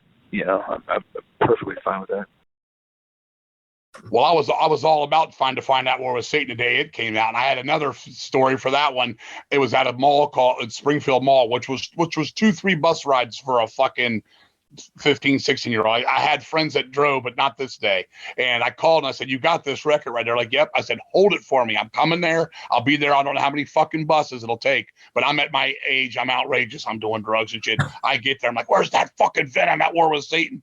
Nobody knew what I was talking about all of a sudden. I was like, I will burn this fucking place down. Where is this fucking record? And I'm slamming on the fucking counter. And everybody's like, I was like, who the fuck took my call 2 hours ago? I just bust from Arlington to Springfield, fucking Virginia. What the fuck, right? And then someone comes out, they're like, oh, yeah. I got it on hold for you. Where is it? And they're like, it's not behind the counter. He's like, no. I put it underneath with these records. So they opened up the slide door, and there it was. And I looked at it, and I was like, oh, fuck yeah. And I was like, the leather and, looked to it. And I was like, fuck, I barely had enough money to get it, but I got home. I took it home. And after all that, I dropped it down, and I was I'll say a little bit more than a little disappointed. I liked it. But all of a sudden it was Stand Up and Be Counted or Women, Leather, and Hell. It just didn't have that instant to it. There's a couple of songs that I still fucking love. First off, the song At War with Satan was cool, but I was like, man, it doesn't have the fucking intensity, the production, the sound, the bass is missing of that. It seems, again, a little bit more tame. Like that for what it was. Rip Ride, Cry Wolf, probably my favorites on there. I would say it was a big step down for them, though. And then after that, I was like, well, they can do wrong. Venom can do wrong. I hope that's just a one-off skip up. But by the time they got to Possess, which again, I bought the day it came out, I took it home. Immediately, I was Moonshine. I was just like, this is not the same. A couple of cool songs, on there, a couple, but just not the fucking same. So, if I was going to say something like in the delves of everything they did since, oddly enough, I think they're probably their best next record after the early days, outside of those, the Warhead, Manitou's okay, would be Primeval. Yep. Without Kronos. I thought that was a pretty good album for what it was. It's a little different, but it's got a lot of catch to it. School Days is a good follow-up for Teacher's Pet, and Harder Than Steel, is good, and shit like that. Harder Than Steel, Harder Than Ever, fucking all the stuff on that record, Primeval, the song, the Sabbath cover. It was cool. It was catchy. I like it for what it is. It's not Venom to me. I mean, it's got 2 of the 3 cats. Never cared for anything when they came back. Not at all. Not a big, I respect the guys. I know when I've ever seen those guys, I've said hey to them, nice guys, but not into Kronos' version of it, not into Venom Inc. much either, wishing them the best, everything like that. It's just not the same for me. Well, my Venom story becomes a Voivod story, but I'll tell it anyway. Us Virginia boys growing up, we loved our weed, loved our girls, loved our parties, and we loved our fucking heavy metal, man. And I became best friends with Voivod in 1984, phone pals, pen pals, all this. They told me, we're coming to fucking New York with Venom, 1986. We're going to be there. One show in America, our first ever. I was like, we will fucking be there. I go to my guys, where the fuck is New York? How far is New York from Virginia? Where is it? And they're like, it's about 4 hours away. Do we have cars to do this? I'm 18 now. We're all big time pot, drug, weirdo, acid, LSD, PCP, freak out kids. Okay.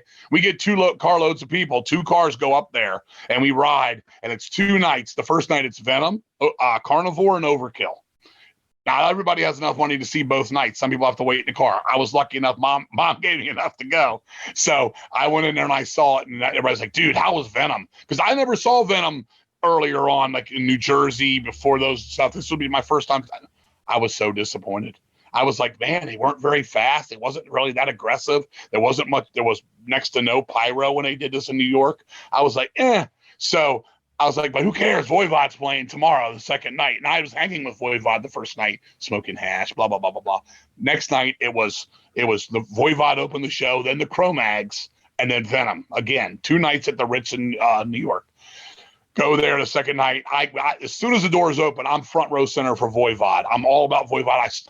I fucking had a Kodak 36 clicker, disposable. Stood there the whole show, went insane, lost my mind. Best underground set I've ever seen to this day. Only on Facebook, if you haven't seen my Facebook. Then after that, I'm walking off of Voivod. Oh man, you fucking great Cro-Mags are playing. I have no idea who that is, but I'm like, yeah, they're fucking fast. They're cool. Then Venom comes out, and by then I could care less if they're good or not. I'm not even caring. But I look over and I notice the second night they're playing harder. They're playing a little bit faster. I think they realized that night these young, up and coming young bucks, they got a lot of motherfucking kick to them. We need to up the game, and it was better.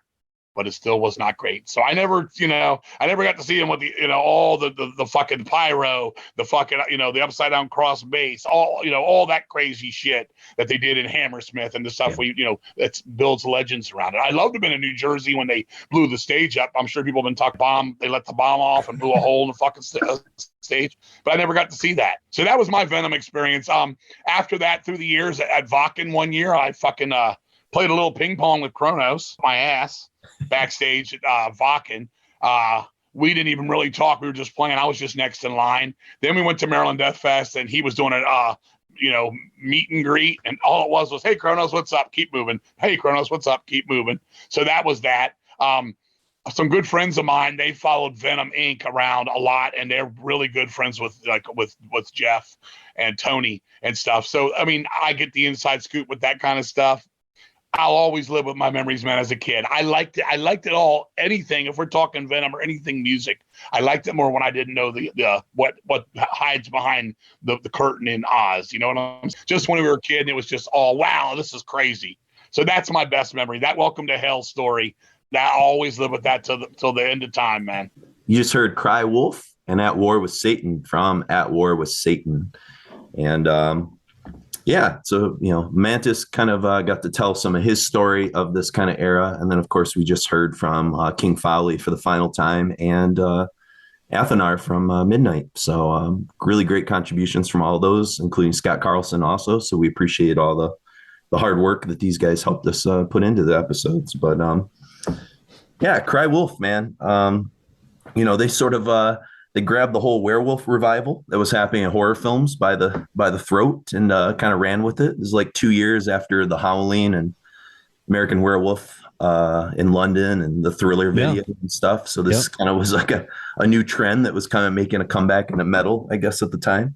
And it predates Teen Wolf by 1 year. So they were still ahead of the curve on the Teen Wolf thing there. But great solo from Mantas, kind of fun, very Slayer Exodus, kind of fierce, that kind of like, that visceral energy that Bonded by Blood and old Slayer kind of had.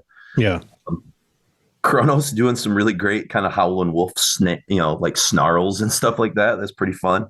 And the main driving riff is just pretty infectious. It's kind of a fun tune, And Kronos is always good at the just like the wails and the cries and like super theatrical.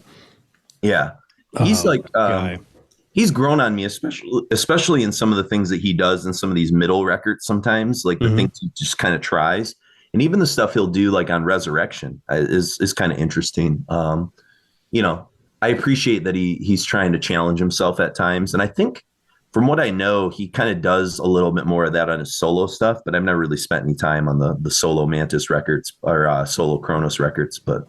Yeah, apparently he tries to do some of those clean singing kind of things on there sometimes too, but I don't know.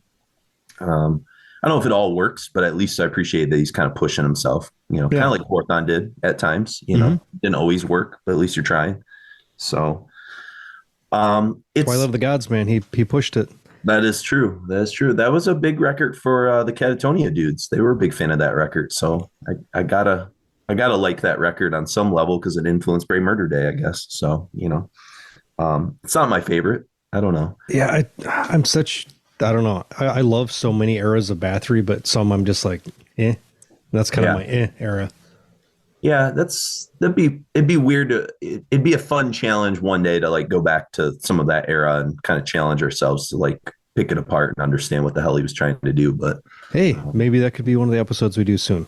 There you go. Who knows? But it's around this time that Venom, of course, famously launches into the infamous kind of Venom Metallica 7 Dates in Hell tour that was happening in 1984. And so I wanted to kind of look in that a little bit. Decibel did an issue, kind of a special collector's edition, one that Mark Rudolph did not do the cover for, unfortunately. I don't think you did anything for this issue, did you?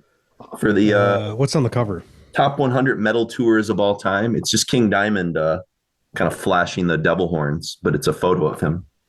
No, I did nothing of that. Yeah, that's weird. It might have been a difficult thing to try to capture visually just out of tour. Yeah, imagery, there's no iconic like kind of tour image for you to, Well, it's been, I don't know how long it's been since I did a Decibel cover. It's probably been since the traditional heavy metal cover.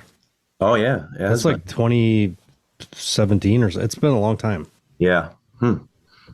I just got too expensive, and those guys can't afford my rates. They can't afford your been priced out of the market. But I don't think they haven't really done special issues in a while either. They've kind of focused more on books and stuff too. Although I guess you did some pretty big spreads for like the 1991 issue and some of that kind of stuff. Yeah, the 95, the yearbook issues. Yeah. Yeah, I'm always happy to do like obnoxiously complicated stuff. Yeah, exactly. I love it. Yeah.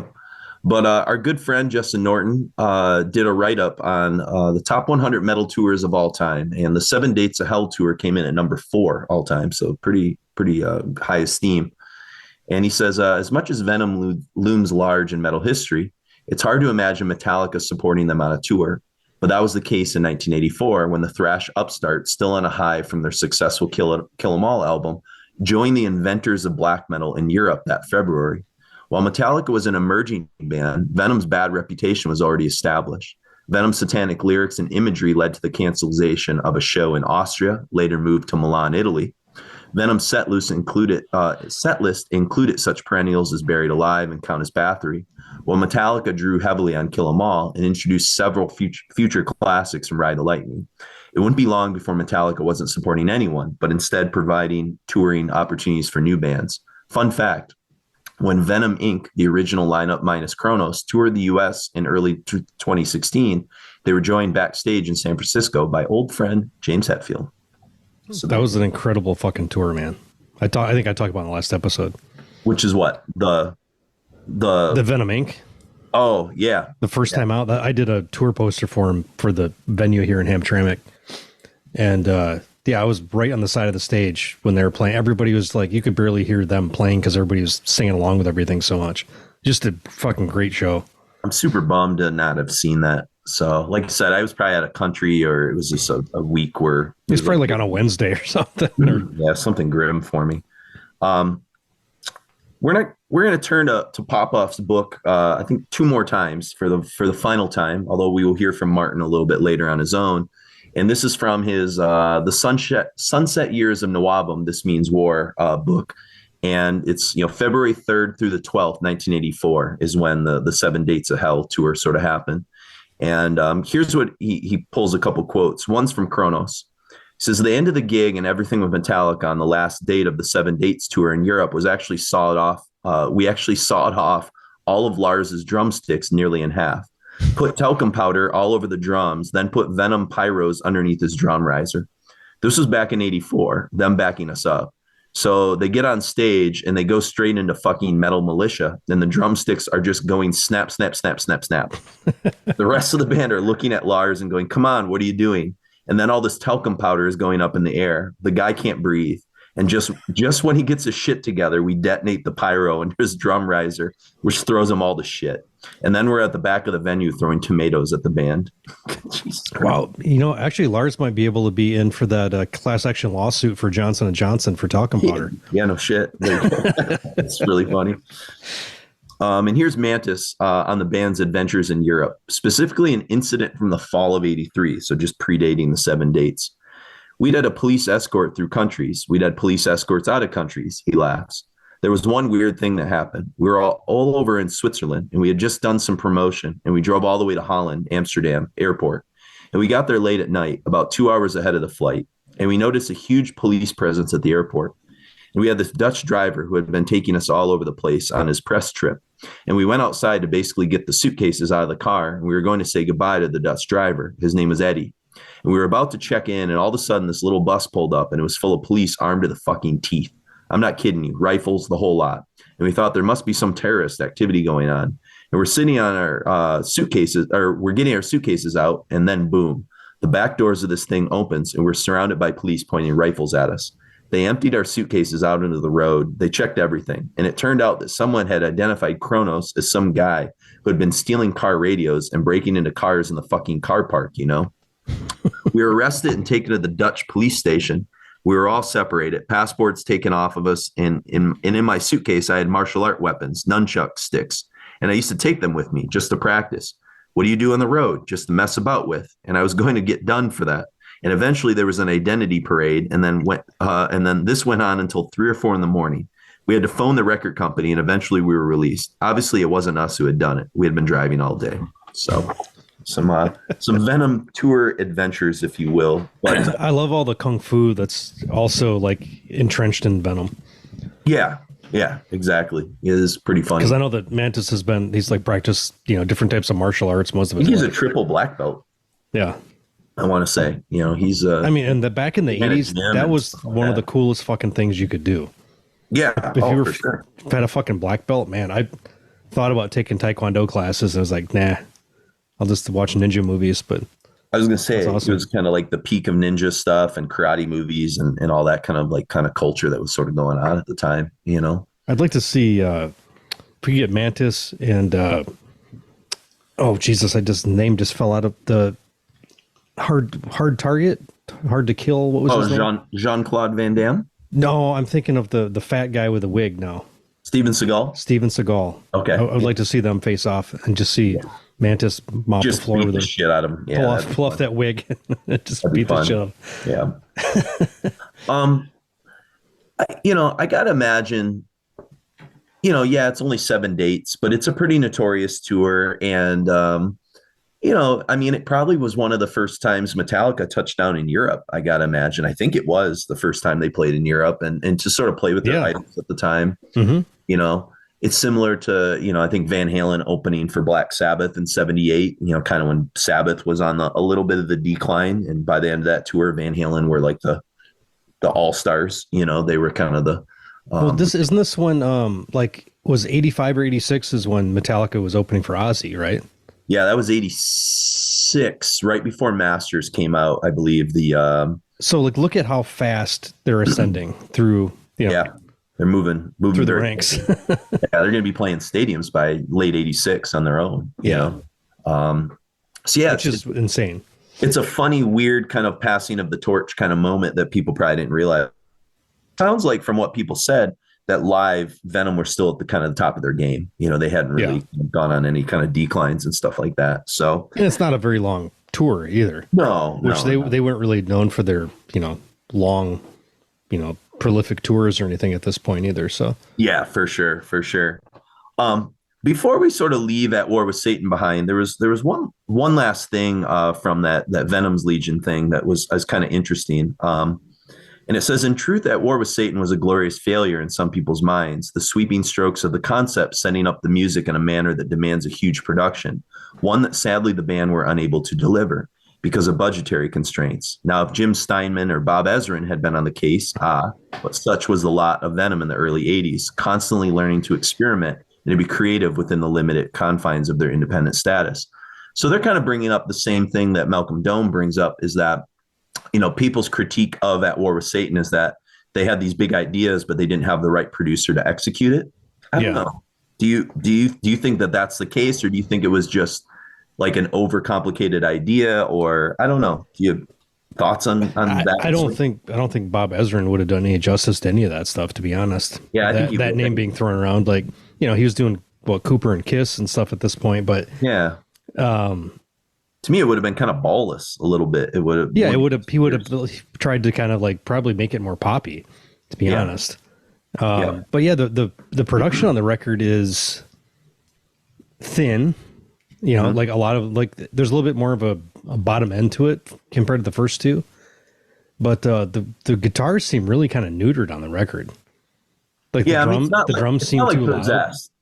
Possessed, we're going to hear a full neutering. That's a full, a lot doesn't work on that record. Because that's like a noise gate is put on the record or something where it just really compresses everything down or something. But yeah, I guess, we're about to hear Rip Ride, the last tune that we're going to hear from At War. And it's maybe not as raw and raucous as some of the Welcome or black metal stuff, but I think it's still got, like you said, there's a little bit of bottom end that holds up pretty well on it. So I dig Rip Ride. I think it's got, that the riff is, classic Venom, pinch harmonics.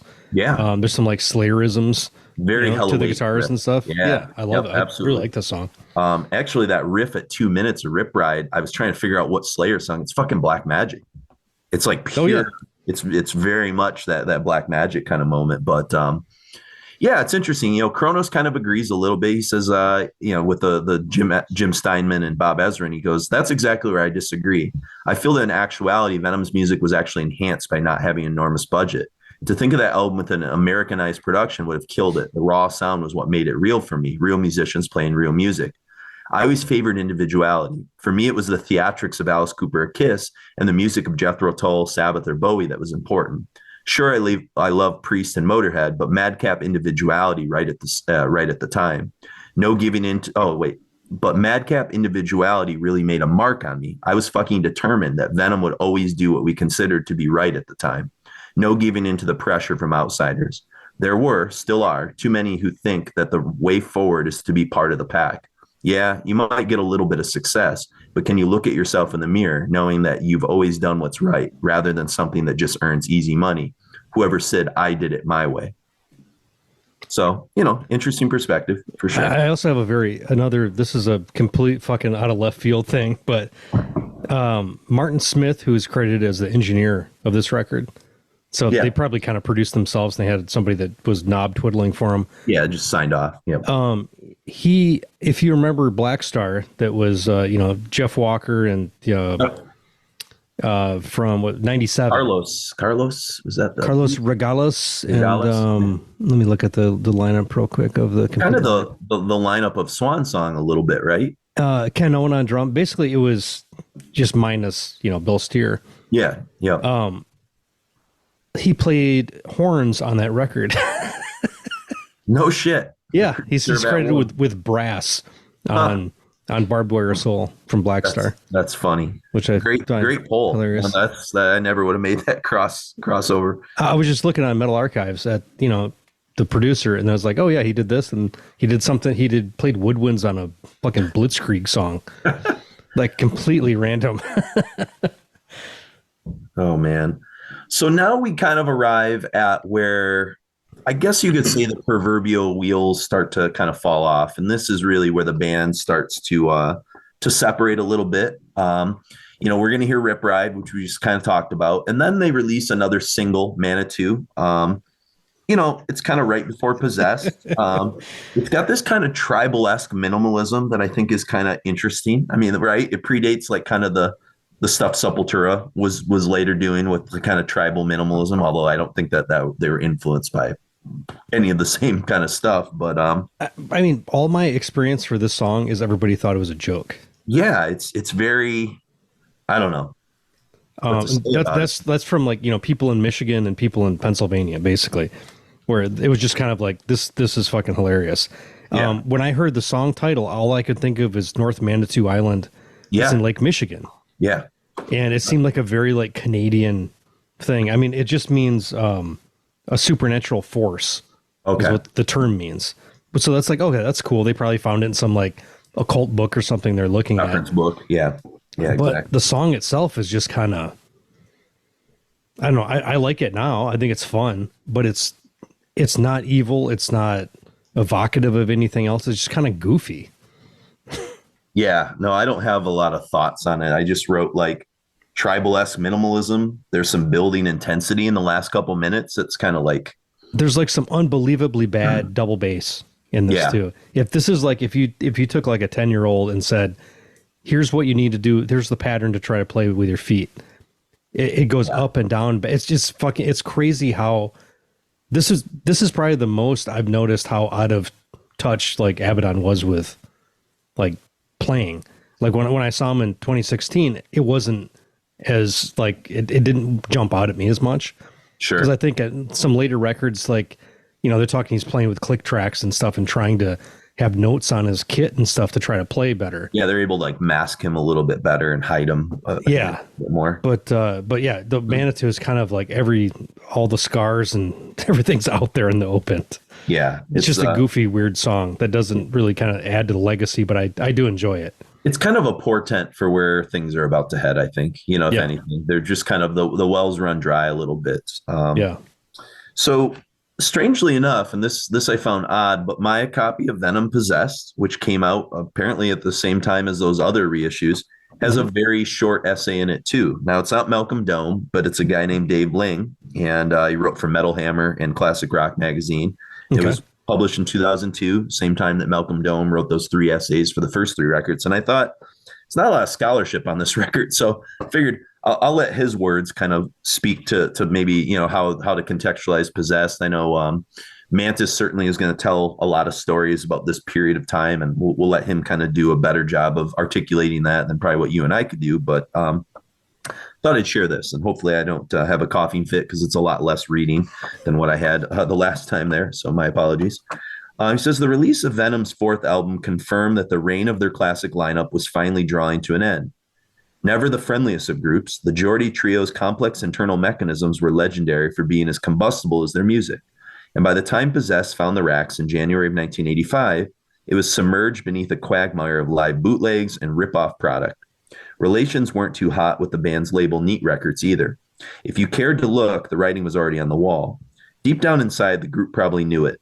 During the promotion of their previous record, At War with Satan, Kronos had rightly predicted to Metal Forces magazine, quote, "When the time for the next album comes, a lot of people are going to start slagging us off. Some magazines have already started it by being a bit iffy with this album." That said, the success story of Kronos, Mantas, and Abaddon have been wildly extravagant. Some might even have said unlikely. Initially inspired by acts like Judas Priest and Motorhead, the trio had also drawn upon the subversive chaos of the new wave. Although they would retain the long hair, leather chains, and metal-associated satanic imagery, punk was as vital as an ingredient to Venom's sound on Welcome to Hell, Black Metal, and At War with Satan albums.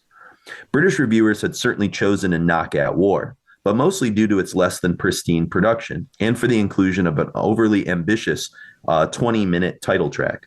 Such niggles, great British word there, not anything offensive, people, niggles, all right, Yes. Were temporarily forgotten while Venom undertook their first ever concert tour, dubbed the 7 Dates of Hell, each performance utilizing a small arsenal of gunpowder and an array of special masterminded by the production team behind their heroes, Kiss. But by 85, the media's knives have been sharpened by savage, gleaming perfection. When one considers that once again Venom were the victims of highly dubious sonics, well, to be frank, compelled to wonder why they'd once again persevered with the combination of engineer Keith Nickel and Walson's Impulse Studios. A lack of ambition, perhaps? Question mark. Tight recording budgets? Were they badly advised? Maybe they simply didn't give a damn how badly the press slammed them. Or possibly it was a combination of all of the above options.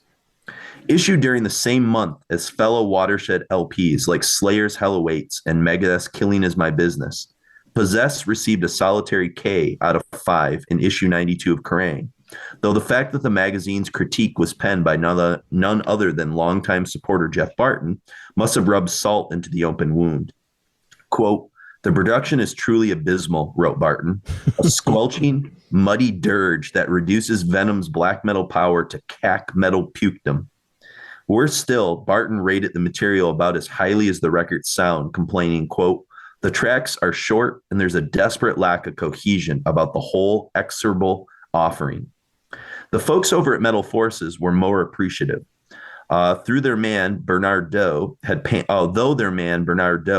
the group's Manitou single, there you go, Mark. He nevertheless acknowledged that Possessed was, quote, "Venom's most accessible album to date." However, Doe's praise was also tempered with the observation that the likes of Metallica, Slayer, Anthrax, Bathory, and Creator were all snapping at Venom's ankles. And he was correct in pointing out that, quote, "Many of the band's students have been beating their tutors by releasing vastly superior product." But don't run away with the notion that Possessed was a waste of time, money, and vinyl. Such tracks as Moonshine, Powerdrive, Wing and Prayer, Satan Architect, I don't know how to pronounce that, Burn This Place to the Ground, and Possessed itself were lapped up by the group's barmy legion of followers, and Too Loud for the Crowd went on to become the opening number of Venom's live assault. In keeping with their value for money tradition, a non-album single called Nightmare was also released. Famously, the Nightmare 45 prompted John Bon Jovi to exclaim, quote, "This is the sort of shit that gives heavy metal a bad name." A tad ironic when one considers the oral abominations he himself would churn out in later years. Well, he gave Love a bad name. So he did give Love a bad name 1 year later, Mark. 1 year later. So maybe he was inspired by Nightmare. Yep. I've been hearing a lot of that on my XM radio free subscription. Have you? My new vehicle. Yes. Is it like embedding into your brain a little bit? But there's too much fucking. I was listening to Hair Nation. There's too much fucking Bon Jovi. Oh yeah. Girls love that shit. They do. You know, that was the whole deal. My fiance is like, okay, enough already. Bon Jovi. Lisa's not your average girl. She's a cool girl. You know, that's why. But yeah, I mean, I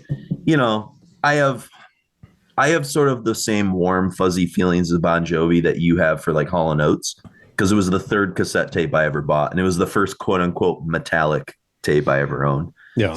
But then famously, I've told this story before, but for new listeners, my babysitter, Nathan, who was 15 at the time, and I was like in second grade or whatever, he goes, "Bon Jovi's for pussies. You need to listen to Poison." And I was like, whoa, okay. I didn't really know what that meant, but I was like, I was on board. The challenge was met, and I was on my way to. I might say both of those are for pussies, but. Well, to be fair, Poison was a step up. And at that point, Poison were kind of underground. That's the weird thing. I mean, Look What the Cat Dragged In was made for like $600. So it was kind of like a demo. You know what I mean? So, you know. Yeah, and like the whole, like they were, dipping into the T-Rex well a little bit. And Bowie would like, okay, how far can we push this like androgyny thing? Exactly. So, Poison sold out 2 years later with Open Up and Say Ah, but Look What the Cat Dragged In, they were still fucking edgy, Mark, let me tell you. So to kind of wrap up, he says, some months later, Kerrang sent scribe Derek Oliver to New York to witness Venom laying waste to former disco hangout Studio 54. Quite why it was Oliver, best known for quivering with joy to the delights of soft rock and AOR, who was chosen to make the trip to the Big Apple was a moot point. Concurring with Bernard Doe, Derek admitted to, quote, not quite liking the Possessed album, suggesting, in parts, it actually cooks some serious melody, and I'm not jesting either. However, Oliver's article turned out to be a full-on chronicle of disaster. Before the tour's first leg in Canada, Mantas had been stricken with a serious mixture of chickenpox and glandular fever. The trek was delayed for 2 weeks, but the guitarist's condition deteriorated instead of improving. And finally, Venom were forced to play with stand-ins, Dave Irwin of Fist and Avengers Les Chetham. However, immigration gremlins held up Chetham and Irwin's arrival in the U.S., delaying their arrival until 48 hours before the first show in Toronto. A fully recovered Mantas was due to have rejoined the tour by Kerrang's trip to New York, but a bizarre clerical screw-up had left the Axeman minus his passport. Gritting their teeth, Venom were left to perform one of the most important shows of their career, and perhaps ironically, supported by Slayer with a temporary lineup. Though frustrated by the late arrival of Possessed in the stores and the prolonged absence of Mantas and even the album's artwork, they've envisaged a sleeve as a gatefold. That's what they originally apparently came up with. Kronos and Abaddon were in defiant mood and still hungry to take their success to the next level. Our aim, the drummer informed Oliver, is to be up there with the likes of Deep Purple and Van Halen, playing massive arenas. We want to go out playing ice hockey stadiums, football stadiums, Astrodomes. We want to become the biggest and the best. It's as simple as that, agreed Kronos. We've definitely got a future because we do the whole range of heavy metal, speed metal, death metal, the satanic stuff. We invented it, and Venom will improve it. We'll either become the biggest or worst band of all time. Let's face it, we've got to do something. However, during the recording of Venom's fifth album, to have been titled Deadline, Mantas confirmed that he had quit the band. Perhaps it was apt that in his absence, they had been experimenting with a twin guitar lineup.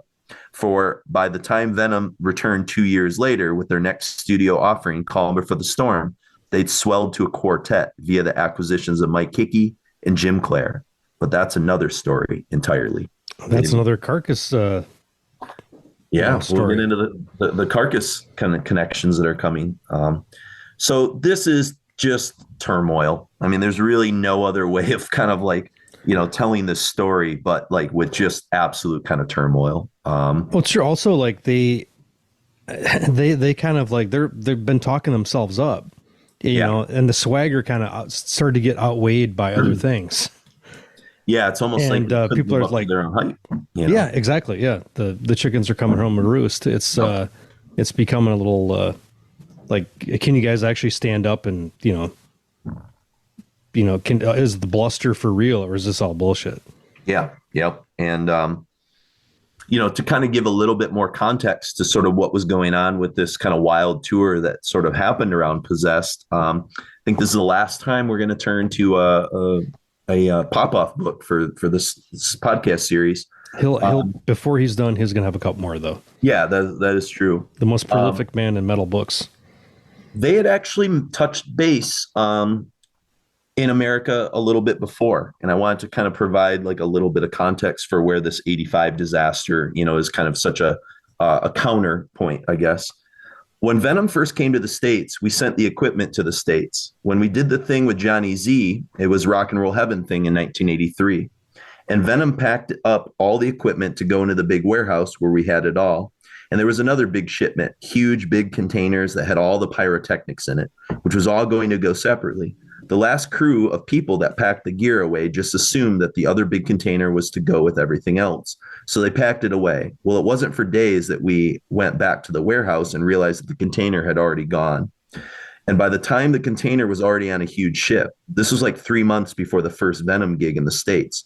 So it's on a ship on its way to fucking the Atlantic. 3 months later, we go to America, get to Johnny Z's house, and we're standing there going, where's our truck? Where's our truck?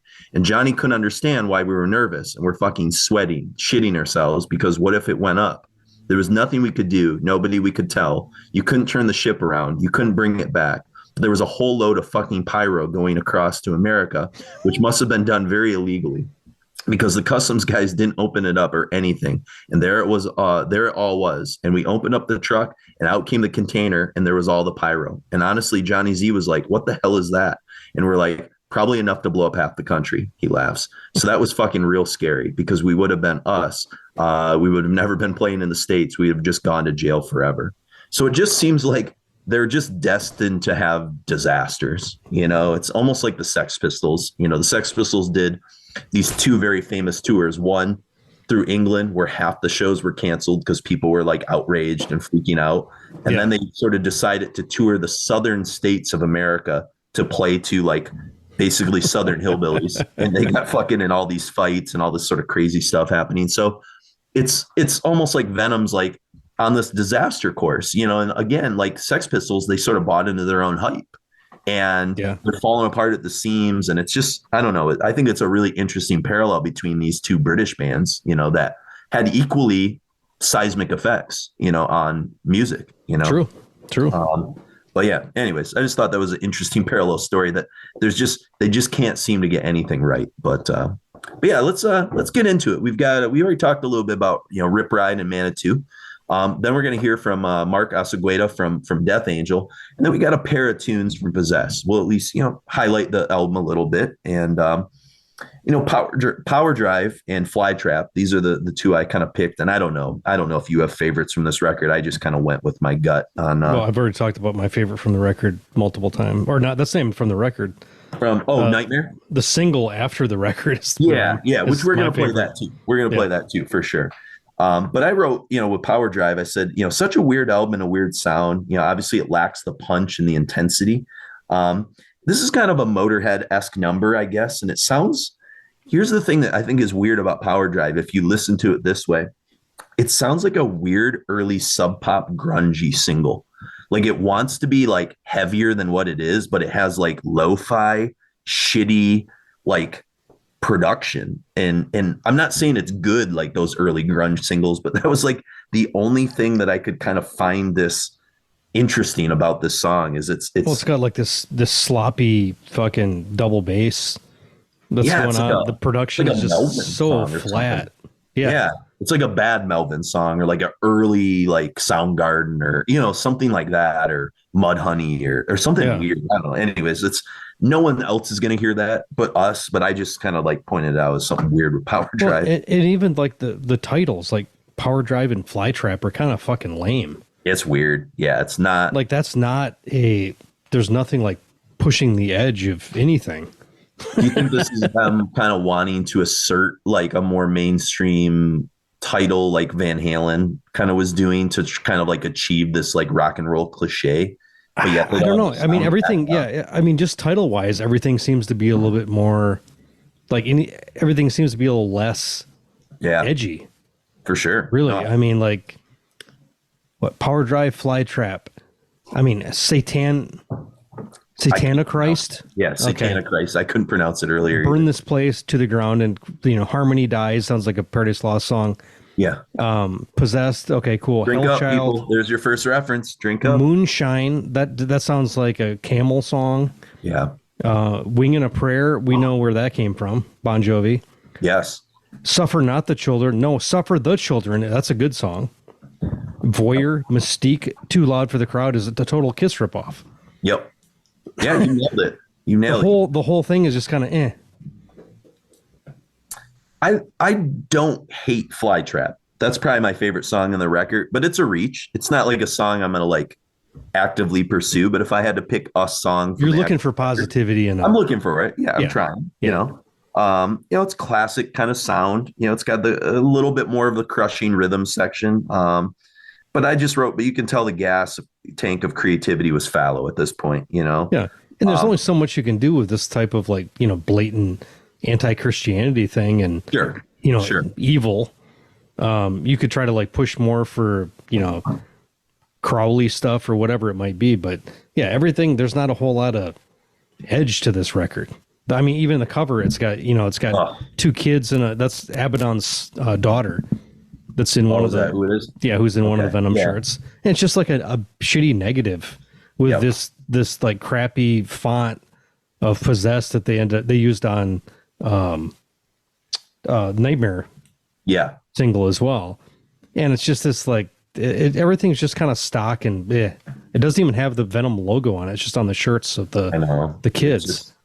I can just imagine the like disappointment of people like waiting for the next Venom record, going in the store and finding Possessed, well, at this point you're just going to go for Possessed, the band. Yeah, no shit by that. Slayer and everything. Like they've been eclipsed by the people that they influenced at this point. Yeah, everybody's the student has become now become the master, Star Wars style. I think the reason I like Flytrap is the second half of the song. I just wrote that like has kind of an interesting like Kirk Hammett like minimalist solo in the middle, and then it kind of goes into like a doomy kind of like Vitus kind of part for a bit, like Witchfinder, Sabbath. And you don't hear that a lot from Venom, but again, it's not enough that like I'm going to put this on a playlist or anything. But no, there's interesting parts, but they're kind of falling flat from the first two records were so just like it kind of reminds everything me away. It reminds me of like Sabbath, Never Say Die. Like there's parts of that record where I can like find a song or two that I like, but as a whole, you can just hear a band falling apart. Yeah. There's just there's ideas that are there that are interesting, but it's just kind of like, and then you look at the cover and you're like, what the fuck were Sabbath thinking with this cover? Like it's just a lot of bad decisions kind of being made. That was more from coming from such like huge highs to very deep lows. Like exactly, you're more critical of these bands because they did such incredible shit, and now they're kind of just status quo. So this is the low point. We're kind of at one of the low points for sure. And then we'll end the set. We'll hear from Tom Angelripper from Sodom, and then we'll end the set with Mark's favorite song of this era, which is Nightmare. We already heard the Radio 1 version of this on, I think, part 1 or part 2. So the song itself had been kind of floating around in Venom circles, but they had never actually, I guess, officially recorded it until here. God, they should have put on fucking Possessed. Pump the record up a bit. Yeah. Even this version, I probably prefer the rawness of the Radio 1 version, but this is pretty good. It's got some good balls to it, for sure. So, all right, well, we're going to hear from Mantas about this very tumultuous period. And then we'll also hear, like I said, from Mark Osegueda, Tom Angelripper from Sodom. And then at the end of this, we'll hear from Martin Popoff one last time. And the Tom G. Warrior, perhaps you've heard of him for the very final time. So we got Rip Ride, Manitou, Powerdrive, Flytrap, and Nightmare. That's probably the weirdest names of songs in a set that I've ever announced on this show. It sounds like Scorpion songs. It does, but like bad, like early 90s Scorpion songs or something like that. Yeah, it's pretty fun. Gas in the tank, yeah. I don't know if I should say to enjoy this set, but as a cultural artifact, I think there are things that are interesting that there's things to enjoy. Yeah, for sure. So we'll come back and make some sense of this. All right. I was surprised how well received that album was, I even spoke to a journalist who had been a huge Venom fan in the past, and he got the job of reviewing it. I'm not going to mention his name, but we were doing an interview with him in London. And I remember being in this pub doing this interview. And before the interview started, we were just chatting. And he said, I've got to say, great album, great album. I said, cheers, and I'd known this guy for a long time. He said, well, I'm going to tell you right now. He says, I was prepared to rip it to fucking pieces. He says, because you know me, I'm a Venom fan. He says, I was prepared to slate that. I was like, really? I said, that's a bit of fucking good journalism. He went, no. He says, if I didn't like it, I was going to tear it to fucking pieces. I was like, oh, fucking hell. He says, but great album. Fucking great, He says, what we've been waiting for, I was like, oh, yeah.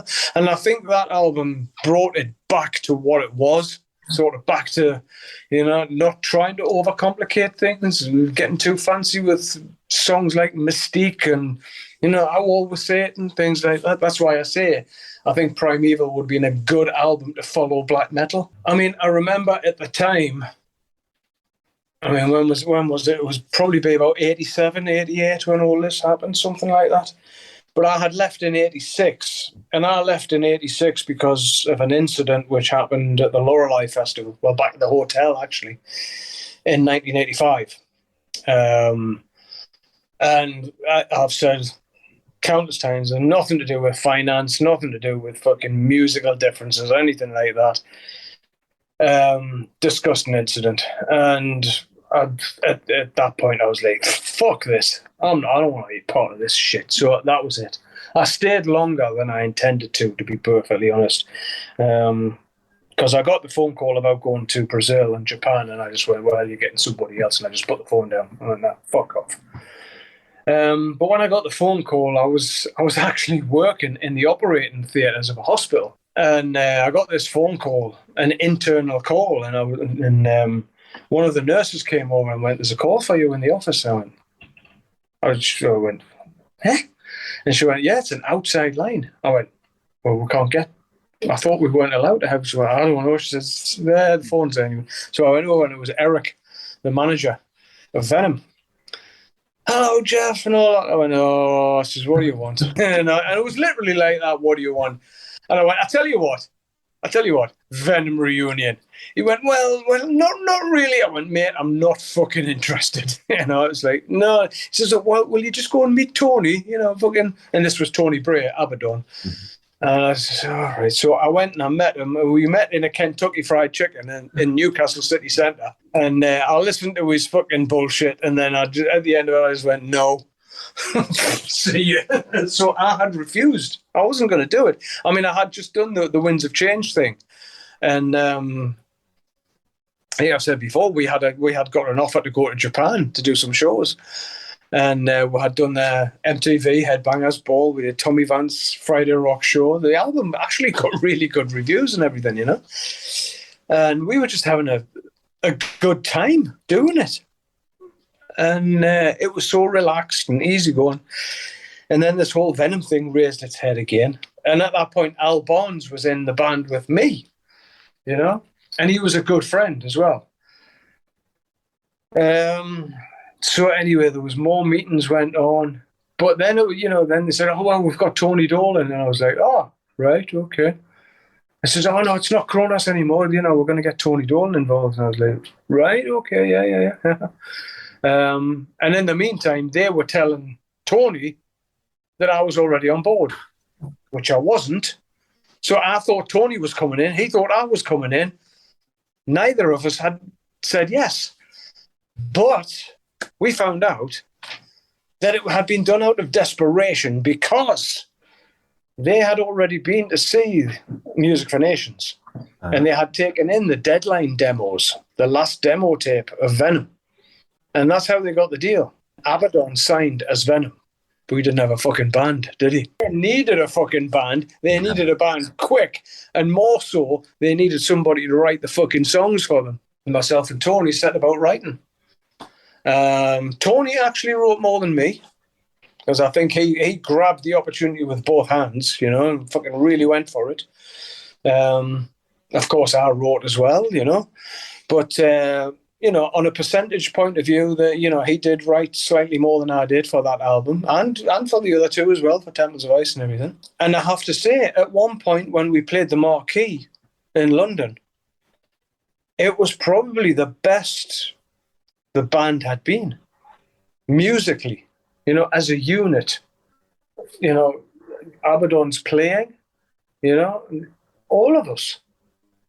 All of a sudden, it just took on this life of its own. But it was handled in completely the wrong way. We were put out on the shittiest little club tours and stuff like that. It should have been a case of... the promotion for that album was phenomenal. I was seeing in Newcastle city centres, there was huge billboard posters. Primeval, Venom, new album. I'm walking around the city centre, fucking hell. It was incredible. So the promotion was amazing for it. And we should have just went and played big festival appearances. Built it up like that and then went out on our own. We got stuck out on shit fucking tours. And I remember when it all came to a head, myself and Tony Dolan were sitting backstage waiting to go on for some fucking horrible show. And I remember looking at Tony going, and this was halfway through a tour, through a European tour. And I just looked at Tony and went, last one. He went, really? I went, yeah. And he looked and he went, right, that's it then. So we played that show and then we had to go to Berlin after that. And then as soon as everybody was on the bus, we went, right, we're going home. Abaddon, of course, was like, what the fuck? I was like, fuck this, man, it's shit. And I made some excuse that I had to go home. I'd had a phone call or something like that. It was nothing other than the fact that the whole thing was just bollocks. We had... I'm not a fan of Temples or the Wastelands. And the Wastelands, have you seen the fucking cover? Fuck off. Seen the cover of Temples of Ice? What the fuck is that? It looks like a fucking... Have you seen the Emerson, Lake and Palmer cover, Tarkus? Yeah, well, it looks like a reject from that session. It's fucking horrible. It's like, fuck, where did you get this? Did the local play group do it? In hell, man. Christ. I tell you what, there you go, kiddies. Get your fucking painty hands all over that. There you go. Oh, that looks like the Wastelands. We'll have that. Great. Fucking hell, what a load of shite, But still, having said that, myself and Tony, during the early part of Empire, we decided to re-record some of those tracks, and we did an album called Crucified. So there's 2 new Empire songs on it, and we re-recorded some of the Temples of Ice, Primeval, and Wastelands tracks. We just picked a few out. Oh yeah, I mean, well, Primeval was one of them. That Temples of Ice we redid. Need to Kill, we did that. Wolverine, fucking hell. There was a good few. I think there was 9 or something that we did. We did 9 songs. I think it was 3 off each album, something like that. Black and Other Priests, Carnivorous. And then we did 2 new Empire songs. And with Mark Jackson playing those songs on drums. And just better production and, fucking hell. If you can get a hold of it, Crucified, there's some... The versions that we've done on there are fucking great. Then you realise it was the same as when I started re-recording some of the stuff from Possessed Not War with you. Think, fucking hell, these are actually great songs. Stuff like Too Loud for the Crowd and Stand Up and Be Counted. And Mystique is one of Conrad's songs. And when I thought, I'm going to play, because there was one guy on the live thing that I do. He was always like, play Mystique. I was like, by any chance is this your favourite song? Play Mystique, please. So I had to listen to it, and I thought, oh, come on then. So it's funny, even though you haven't played these songs for years and years and years, it sort of all falls back into place. And the other one was Chanting of the Priests. That came out well, but here's the tale of Chanting of the Priests. Chanting of the Priests was the last song that I wrote for the original lineup of Venom. My music, Conrad's lyrics. Again, same process, right? It was recorded for Eine Kleine Nacht Music, the live album, right? I think it was one of the nights in New York or something it was recorded on. On the back of that album, it says Chanting of the Priests, Lantern Done. Okay, that was the songwriting credits. Fast forward to Calm Before the Storm. Lant and Bray. They took my name off my own song. Yeah. Mm-hmm. Abaddon never wrote a fucking song in his life. I'll tell you that right now. Never wrote a song. He is incapable of writing songs. I'm sorry. I know he's going through his problems at the minute, but I am sick of this bullshit. It's as simple as that. He's just taken the fucking song. It's like, saying... I'll put some lyrics in for the album, Welcome to Hell. No, you fucking didn't. Please tell me where are your lyrics, right? Get the lyric sheet out and say, well, that's mine, and that's mine. Even if it's one line, tell me, It's like, and for Chanting of the Priests, what part of that song did you write? Because Conrad wrote the lyrics. So did you write all the guitar parts? No, you can't even play the fucking drums. So you couldn't have wrote the guitar parts. So don't give me your fucking bollocks. It's... Sometimes I've got to check myself, and I say, "Well, you shut the fuck up, man. You sound like a broken record," And you do get sick of your own voice at some point, but You know, even Anita has said to me sometimes, why are you doing these interviews? Because you just get angry all the time. And I say, because I'll tell the fucking truth. It's not bitterness. It's sadness. It's disappointment, you know, and it's a little bit of anger. And even in the book, there's a chapter, and in this chapter, there's a line where I actually say, we had the world at our feet and we fucked it up. You know, there's going to be a lot of people who don't like reading this book. There'll be a lot of people who go, oh, fucking hell, really? Really? It's like when I discovered that Ace Frehley didn't turn up for some of the early recording sessions. Too drunk to do this. Bob Kulick did this. Bob Kulick did... I'm like, oh, fucking hell. Devastated. Somebody who's a fucking hero. I mean, I love Ace. You know, he's just a character, isn't he? It doesn't matter. But when you hear these things, and it's like, oh, you know, all the bitch slapping that goes on between the four members of Kiss, it's like, and do you know what it is? You're talking about bitch slapping there, which is worth millions of dollars. We're talking Venom bitch slapping, which is worth a few quid.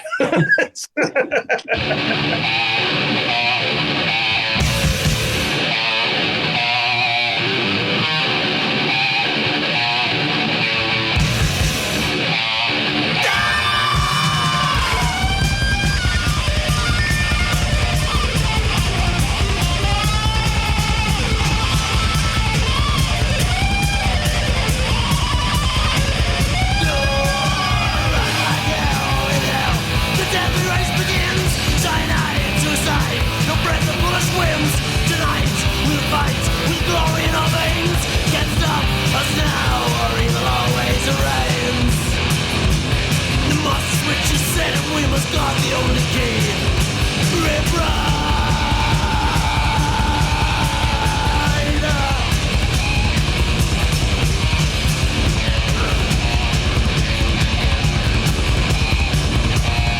Oh, Satan's made us beat, and God in your eye. Light up the night, we're living on a wire.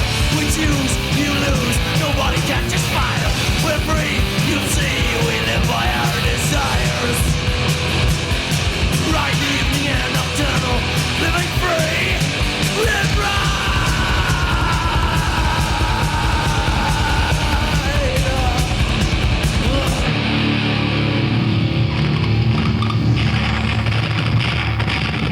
Rip right.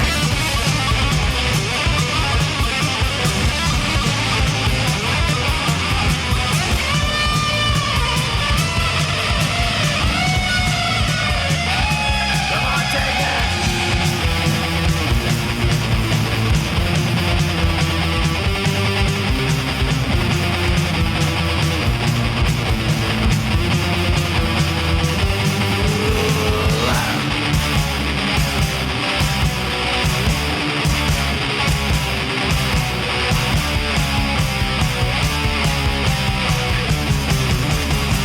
Come on!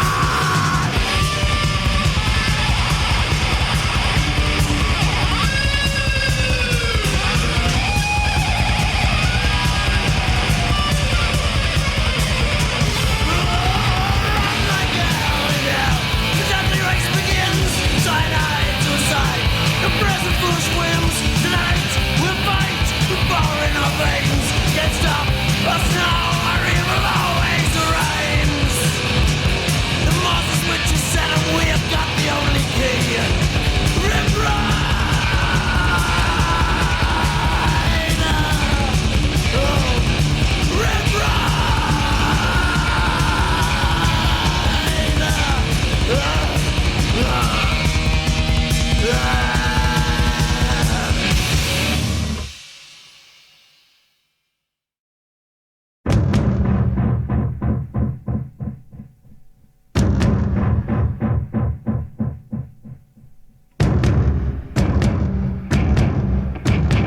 Across infernal wastelands, many miles of sunburned hell. Drive through scattered limbs and dust are laying as they fell. Open lies the challenge to all warriors, now men. Let the spirits guide the wind, still Manitou ascends.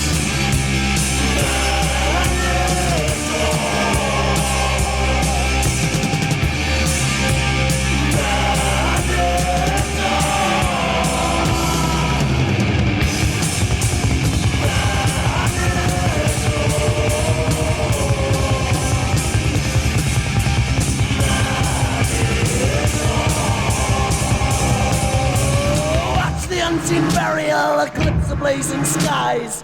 Feast the wings of death, but Manitou, the soul shall fly. Distant beats the war dance, echo screams out liberty. Patience stalks the glow, white man's skull brings victory.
Of the old medicine man, whispers of his rain dance slow across the desert sands, guardian of the elder spirit summoning the storm, awaiting his arrival. Manitou of flesh is born.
Other than that, bro, a couple other album titles. Just any of your thoughts from Venom. At War with Satan, Possessed, and the rest of their 1980s output. Did you follow that era or those albums? If so, what are your thoughts on those records? Are there any underrated gems, songs, anything? You know, I have all of them up through Possessed. Those okay. that I have At War with Satan and Possessed. I have those as well. At War with Satan, of course, again, the artwork, the cover art, the design, the layout was great.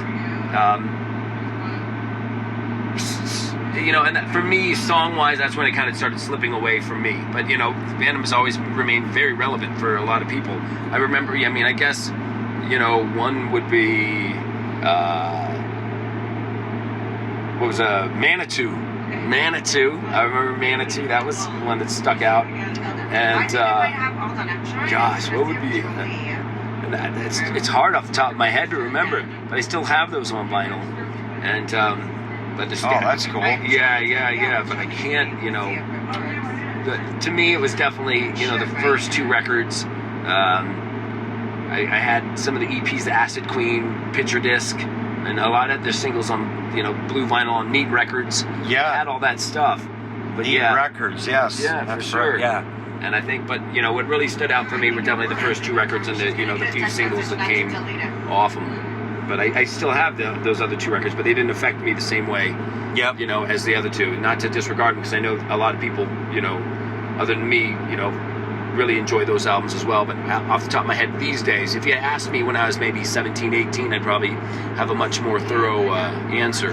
Yeah. With examples. But right now, the one that sticks out there, I remember Manitou. Right on. That's awesome.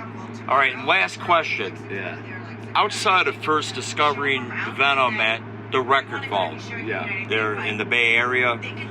I don't know if you saw them live or anything, but the last question is, do you have any fond or fun memories of Venom in any way, shape, or form that you can? Yeah, I mean, I saw Venom's first show in San Francisco ever, and it was at the Kabuki Theater, which no longer exists. I mean, it does exist, but it's like a multiplex film. They show films. The Kabuki. Now. Yeah, right. Yeah. Yeah, but they used to have shows there. It was just one large theater, and I saw Venom's first show in San Francisco there, and it was Venom, Slayer, and Possessed.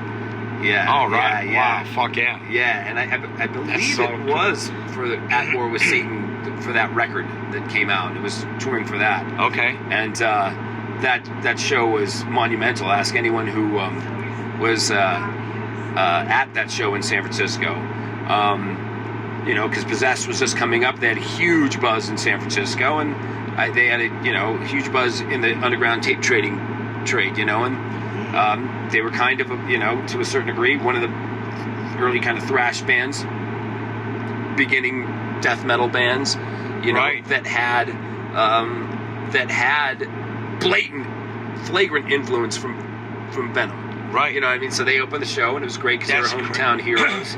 The next up was Slayer, and Slayer was, Slayer. If you ask me, when it really boils down to it, Slayer stole the show, and that's just kind of how it works. But ironically, Tom came out on stage that night with glasses because he had a black eye, and apparently it was a dispute between him and Kronos, and that ended in Tom getting a black eye. Is what I heard. When Tom pissed on him, right? That's I know that. That's what I heard. I wasn't there to I wasn't there as an eyewitness, but I saw the black eye. When I told you about that fanzine, I read those quotes from about Venom. Yeah. The band talked about that in an interview, and Tom Araya had been drunk. They shared a bus. Yeah. And he walked in the back lounge, and it was something like Kronos. I don't know. They were getting smart with each other. Kronos said, piss on something or whatever, and Tom Araya pulled his dick out, but pissed on Kronos, and they got punched. And there you go. Something like that. Something like that. But it's interesting. He wore sunglasses, and that was related, because I don't think. Well, like a lot of people knew that story. Yeah, but I know that story. Yeah. And I read about that. That's the Bay Area. We all found out. Oh shit. Oh shit. Yeah, but then Venom came on, and everyone was excited, but they just couldn't hold at that point. They couldn't hold a candle to what Slayer delivered that night to me. Others, but I still have. I bought the Venom shirt that night. So what's interesting in you sharing that story is that, like, today, Venom is considered like this forerunner, early pioneer that really got black metal bands going. Oh, for sure. And of course, we're discussing the influence on thrash. And then on the same bill, you have Possessed, which is credited as kind of being one of the first death metal bands. Yeah. Before there was death metal. And I think they had a song, Death Metal, or something. Yes, they did.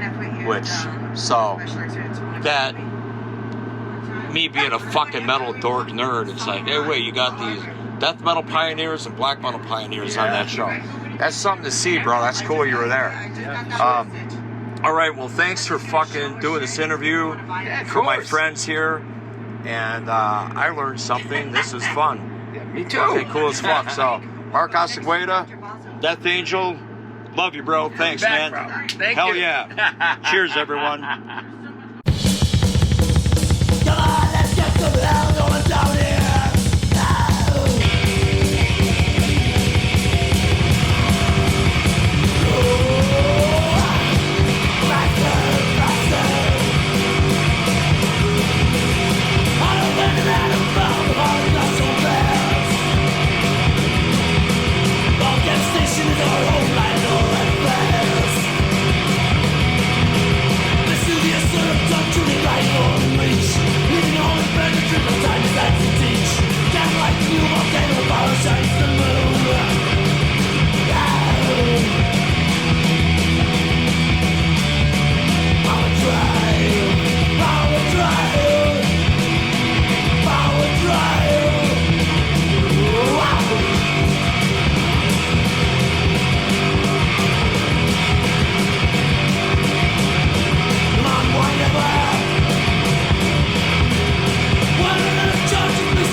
followed them till Possessed. I like the Possessed album, you know. The sound is really rough, you know, and the sound is, I like it War with Satan. It's a great album, you know. But after that, I think they changed a little bit, you know. They get more in, I don't know why, they tried to get more commercial. But in these times, I remember that record companies tried to dictate the bands to change the music, you know, to get more commercial in the end of 80s, beginning of the 90s, you know. And I like songs like Manitou or Nightmare, you know, great songs, but it's not more the same. The roughness was missing, and I don't know, the sound was missing. I think the production getting better, the production's getting more high polished, you know, but that is not the typical Venom sound, you know. I think I was a big fan till Possessed, but I followed them, you know. I bought all the other albums too, you know. But the first 4 records were the best. Later he changed lineup, you know, so I don't follow him anymore. I think Venom is a 3-piece band with Abaddon and Mantas. I'm still in contact to Mantas via Facebook, and I'm in an official Venom fan club, you know. Yeah, people talk about a reunion, you know. It's also with Sodom, you know, I changed the lineups often, you know. People talking about reunion with Grey Later or whatever, you know. It is impossible, but Venom, but I think with Abaddon and Mantas on the guitars, you know, the spirit and the magic is coming back. It doesn't matter if there is a better guitar player or a better drummer, you know. I don't like the Venom drummer nowadays. I want to see Abaddon on the drums, you know. I remember the first Venom gig we did was in '84 in Frankfurt, and there was a Venom Legions Germany, and they want to make a concert with Sodom and Tankard, and they had a Venom signing session also there. You know, Venom don't play there, you know. It was amazing, you know, that Sodom is playing and Venom doing a signing session. The first show, that was not the best Sodom show, you know. We were completely drunk, you know, but we had a good time. We talked to Kronos, we talked to Abaddon, you know, the Mantas drinking beers together, you know, and that was great, you know. That was a big honor to me to be with the guys together, you know.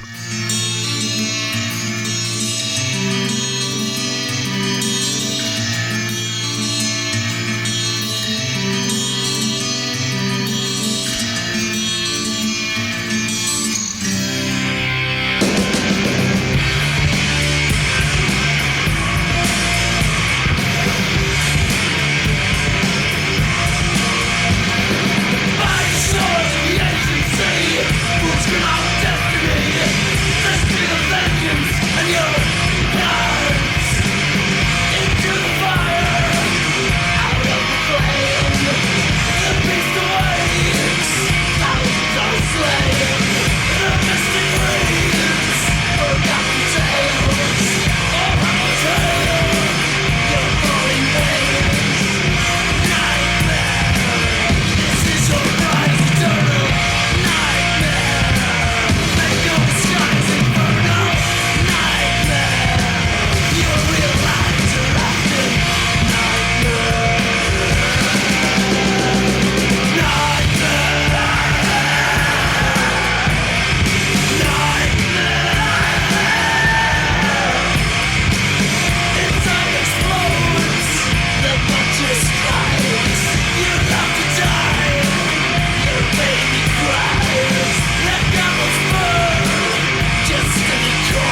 So definitely, the Possessed album cover actually strangely had a little bit of an effect on people not caring as much, and possibly by that point it was seen as the band not particularly progressing, but I think there's just as many good songs, and also the recording's getting a little better, at War with Satan and Possessed. At War with Satan, of course, notorious for having the sidelong track on it, being a gatefold, the cover art being a little artier, made to look like a book, but yeah, I would say I get as much out of those two albums as I do out of black metal. I mean, this might be a bit of a contrarian view, but I would put those three almost tied with Welcome to Hell, at the end. Yeah, I suppose so. I think everything has its, every band has its legendary album, and black metal is that album for them, not so much the first one. And black metal, it's kind of cool that it's named. There's a genre named after it, in effect. It's a little bit like Judas Priest having an album called British Steel, and there being a band called Metallica. It seems like we wrote the Bible on this. We wrote the dictionary on this, right? So it is a really cool thing that they came out and even though black metal is something that came much later, Venom was saying, hey, this is black metal. We are black metal right here. So it's funny. It's almost like the definition of calling Venom black metal didn't really catch on. It was just the name of their album. But and years later we got black metal, but now we can look back and say, wow, Venom are more like are more prescient than we even thought, because they were essentially calling what they were doing black metal. Kind of weird way of looking at it. Well, meeting Kronos in Calgary at Noctis Fest, that was pretty cool, and hanging out with him, and I think we went up the tower, the Calgary Tower, with him and Josh and those guys. Kevin probably was with us. So that was cool. That's the only time I've met him in person, but I've had lots of phoners with those guys, Abaddon, Mantas, Kronos, and a lot of good quotes and stuff that I should use someday. And well, I guess I have. I mean, those quotes are they're probably actually in the thrash trilogy and the new wave British heavy metal trilogy. So I've kind of used that stuff. I just haven't used it in an actual Venom book, or even chapters on just the albums. But yeah.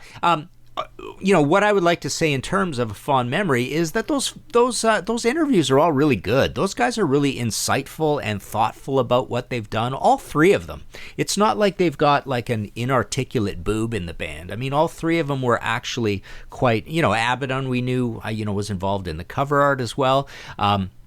They're all animated, good explainers. They understood what they were doing, and like I say, they were reflective and thoughtful on what they were doing. So that's kind of a cool thing about Venom. They were deliberate. They were able to explain, but by virtue of them being able to explain so well what they were doing, it proves a deliberateness there and a non-accidentalness that I get frustrated in hearing other bands, even famously. The explanation of from the Purple guys who don't quite understand the value of the In Rock album, really, or Judas Priest guys, they don't quite understand how amazing they were, from Sad Wings through to Killing Machine, Hellbent for Leather. So it's kind of interesting that way. But yeah, that is my fondest memory. My fondest memory is literally my interviews with Venom. We were on to our own things at that point, and the more accomplished we became in our own path, I'm not talking about technical accomplishments, but the more we gained control over what we wanted to do, the more critical our stance became towards Venom, which is of course nonsense, because we wouldn't have been anywhere without Venom. There was an underlying feeling of competition, absurdly, even though Venom gave us our start. And we had met Venom by that time. We met Venom in late 83 or early 84 when they had a press conference in Switzerland. And I have to say, this experience was extremely demystifying. They weren't cool or extreme at all. And it really stripped the magic off of it. They came with colorful clothes and acted very childish, and we were hugely disappointed that they weren't like they were on the back of Welcome to Hell. Yeah, I mean, who am I to speak? Looking at Cold Lake later, so we have to take this with a grain of salt. But that's the way we felt at the time. And then At War with Satan was released, and I have to say we were quite disappointed by the presentation. The concept sounded so fantastic of that album, but the execution to us personally was a letdown after the first two really radical albums. This cover, we always thought that the cover that we later used for To Megatherion would have been perfect for At War with Satan, for example. Well, you have to understand, Venom really reinvented metal, and they created a whole new genre, but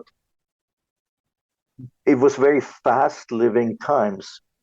By the time At War with Satan came out, the scene had already changed so dramatically, and there was many other bands going the same path. And out of the blue, Venom weren't without competition. There was a lot of very good competition around. And it, in a way, I know it sounds arrogant. It's not meant arrogantly. I'm just trying to analyze it. In a way, it seemed like they missed the train a little bit. I mean, Slayer appeared and so on, and out of the blue, Venom no longer seemed so extreme. Whereas when they first appeared, there was nobody, and they reigned supreme. And that's a bit of a shame, because we all wanted them to keep on reigning. And then in February '84, we saw their first European tour, and Metallica was opening, and all of us were diehard Venom fans, but we all had to admit Metallica blew them off stage, even though Venom had a gargantuan stage show and Metallica had like nothing.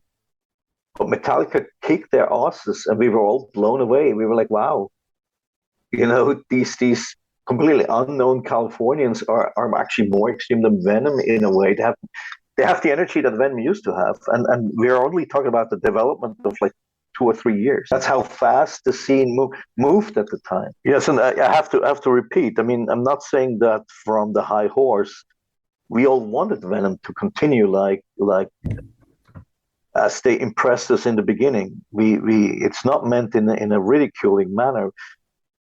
We lamented that Venom were no longer so extreme, and that in their interviews they were acting actually very childishly. Some of their interviews in Kerrang! Magazine also helped to strip away the magic.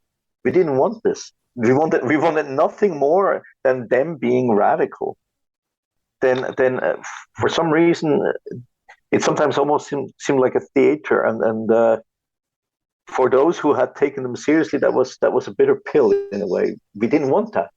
Well, look, everybody's entitled to their own version of heavy metal and their own approach, and I'm perfectly fine with this. And of course, now with 59 and after 40 years in the metal scene, I can analyze this much more correctly. And I think it also has to do with the UK approach.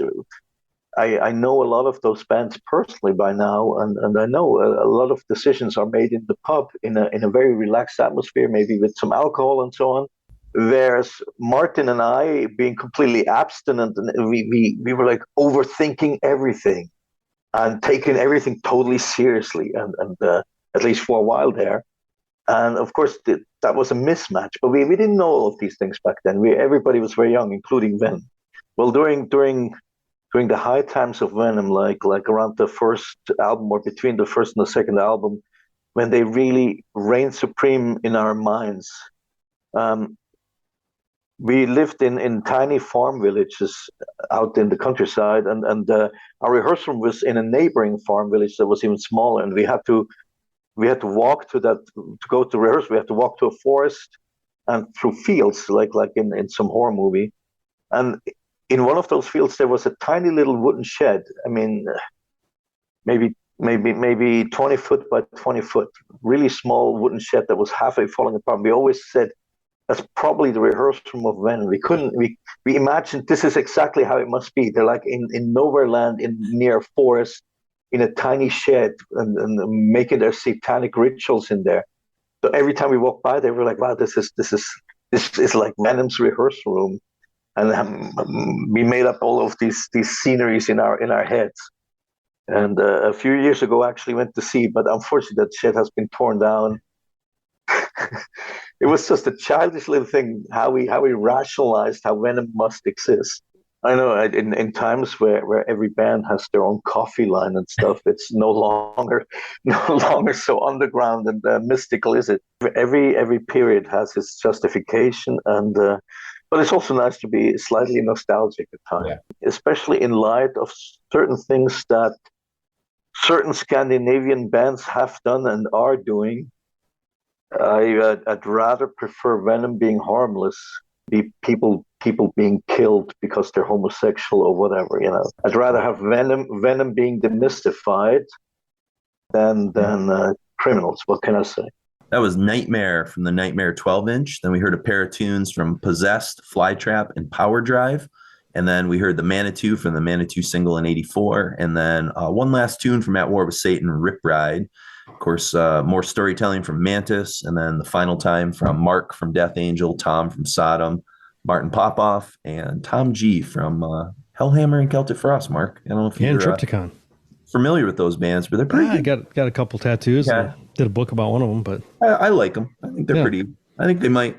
I think the kids might enjoy them someday too. Tom's one of my favorite metal personalities ever. So yeah, they're good stuff. So, so one last person I haven't really brought in, and it's because I forgot that he had sent this to me because he didn't record anything. He just answered the questions I had. I gave him the option, and he chose to just write me back in little email stuff. So it's kind of not so dynamic. But I did want to, say we reached out to Brian Slagle from Metal Blade, who of course was, had his ear to the underground and was part of the Slayer Metallica stories and all the stuff that was kind of going on. And he just had a few comments. This actually won't take long. I kind of asked him, was he watching, the developing metal scene? He said, yeah. Venom was huge everywhere. Those of us in LA who had heard it were blown away. I sold tons of Venom albums at the record store I worked at. And then, whether or not they had an impact on Slayer, Metallica, and kind of some of that, he says, I think it made those bands even heavier, as Venom was some of the heaviest stuff we had heard at that time. And he says, I love Welcome to Hell. I was a Venom fan since I heard the first singles on Neat Records. They were just doing something totally different from anyone else. The lasting impact they had in the metal scene is just historic, in my opinion. And then about black metal, he says, of course, this was even darker and heavier album. I actually also thought some of the melodies were really cool, mixing in some more melodic writing, but still being super dark. And then just kind of in terms of the estimation of them beyond just, the early sort of scene, but on Merciful Fate and Bathory and stuff like that. He said, well, the subject matter, of course, was over the top and certainly made bands who wrote in that style up their game. Musically, again, it was so dark and heavy. It just had a big influence on everyone, on all of us. And then his estimation of the influence, since, again, we set out to do this as a black metal 40th anniversary of the legacy. He says, still an all-time classic, worthy of being in the Hall of Fame for sure. So many great songs, but standouts for me are black metal, Countess Bathory, Sacrifice, and I even love At War with Satan on the next record. And so I asked him about At War and Possessed and whether or not he followed them through the 80s. And he says, yeah, I followed them for sure. I think the first two are really the best for me. But the title track of At War with Satan was great and pretty groundbreaking at almost 20 minutes. And then I asked him if he had any other fun memories of Venom. And he said, well, we had a great picture of them eating a copy of my fanzine, the New Heavy Metal Review. Also, I did get to meet them a few times in the 80s. And they're super nice guys. So there you go. Thank you for that, Brian Slagle. So I can attest to that. Yeah. That was in my inbox for like the last 2 months, and I forgot to read it during part 1 and part 2. And I was like, fuck, if I don't read it now, it's completely out of context, but it is what it is. Yeah. So, but again, this tour, I just want to talk 2 more things about the tour. One, Decibel's top 100 tours of all time. Mark, do you have any idea what number 1 was by chance? Any guesses? I don't remember. I have the magazine, but I just packed them up. Well, if you guessed that it was Venom, Slayer, and Exodus, the Ultimate Revenge Tour, you'd be correct. That's the best tour ever? That was voted the 100 metal tours of all time. And what year was that? What year did this come out? No, that tour. Oh, 85. So it's right, 85. it's right here. Yeah, it's this one. So I mean, for me, as a purely personal reasons, I would say God's a Grind tour because I never saw it. So God's a Grind, or the Grind Crusher tour, was number 3. Napalm, Morbid, Bolt, and Carcass. Yeah. And then the Metal for Mothers tour with Motorhead, Saxon, Samson, Diamond Head, Iron Maiden in 1980. That was number 2. And then number 1 was Venom, Slayer, and Exodus in 85. And I will read you what Greg Pratt had to say about it. And we can agree or disagree, although we didn't see the shows, so it's hard for us to really fucking know. So there's not much. What year was this one? This is 85. All right. So I was 10 years old. Okay. Yeah. I was 85. I was big into G.I. Joe and Transformers. I was 7, so I was just doing Hall & Oates as well. Yeah. 85, I was kind of getting into, I was probably dabbling into, I don't know, Whitney Houston. Maybe Huey Lewis. If I was some fine young cannibals. If I was feeling a little edgy, I might have dabbled in, sports from Huey Lewis. Mm-hmm. All right, so here we go. Seeing those band names next to that year is enough to make even the most hardened thrasher get weak knees. 2 of the best in emerging American thrash, teaming up with legendary British extremity dealers Venom, is an equation well worth banging thy head to. Exodus were spreading the good word of Bonded by Blood. Slayer were laying down Hell Awaits material, and Venom were promoting Possessed. Make no mistake, all hell was about to break loose once the Brits hit American soil. Except Venom guitarist Jeff Mantas Dunn got chickenpox. The tour went on with a replacement 6-stringer, with the 2 young thrash bands in tow, both overjoyed to be out with Venom. Quote, we were already kind of childhood thrash metal infancy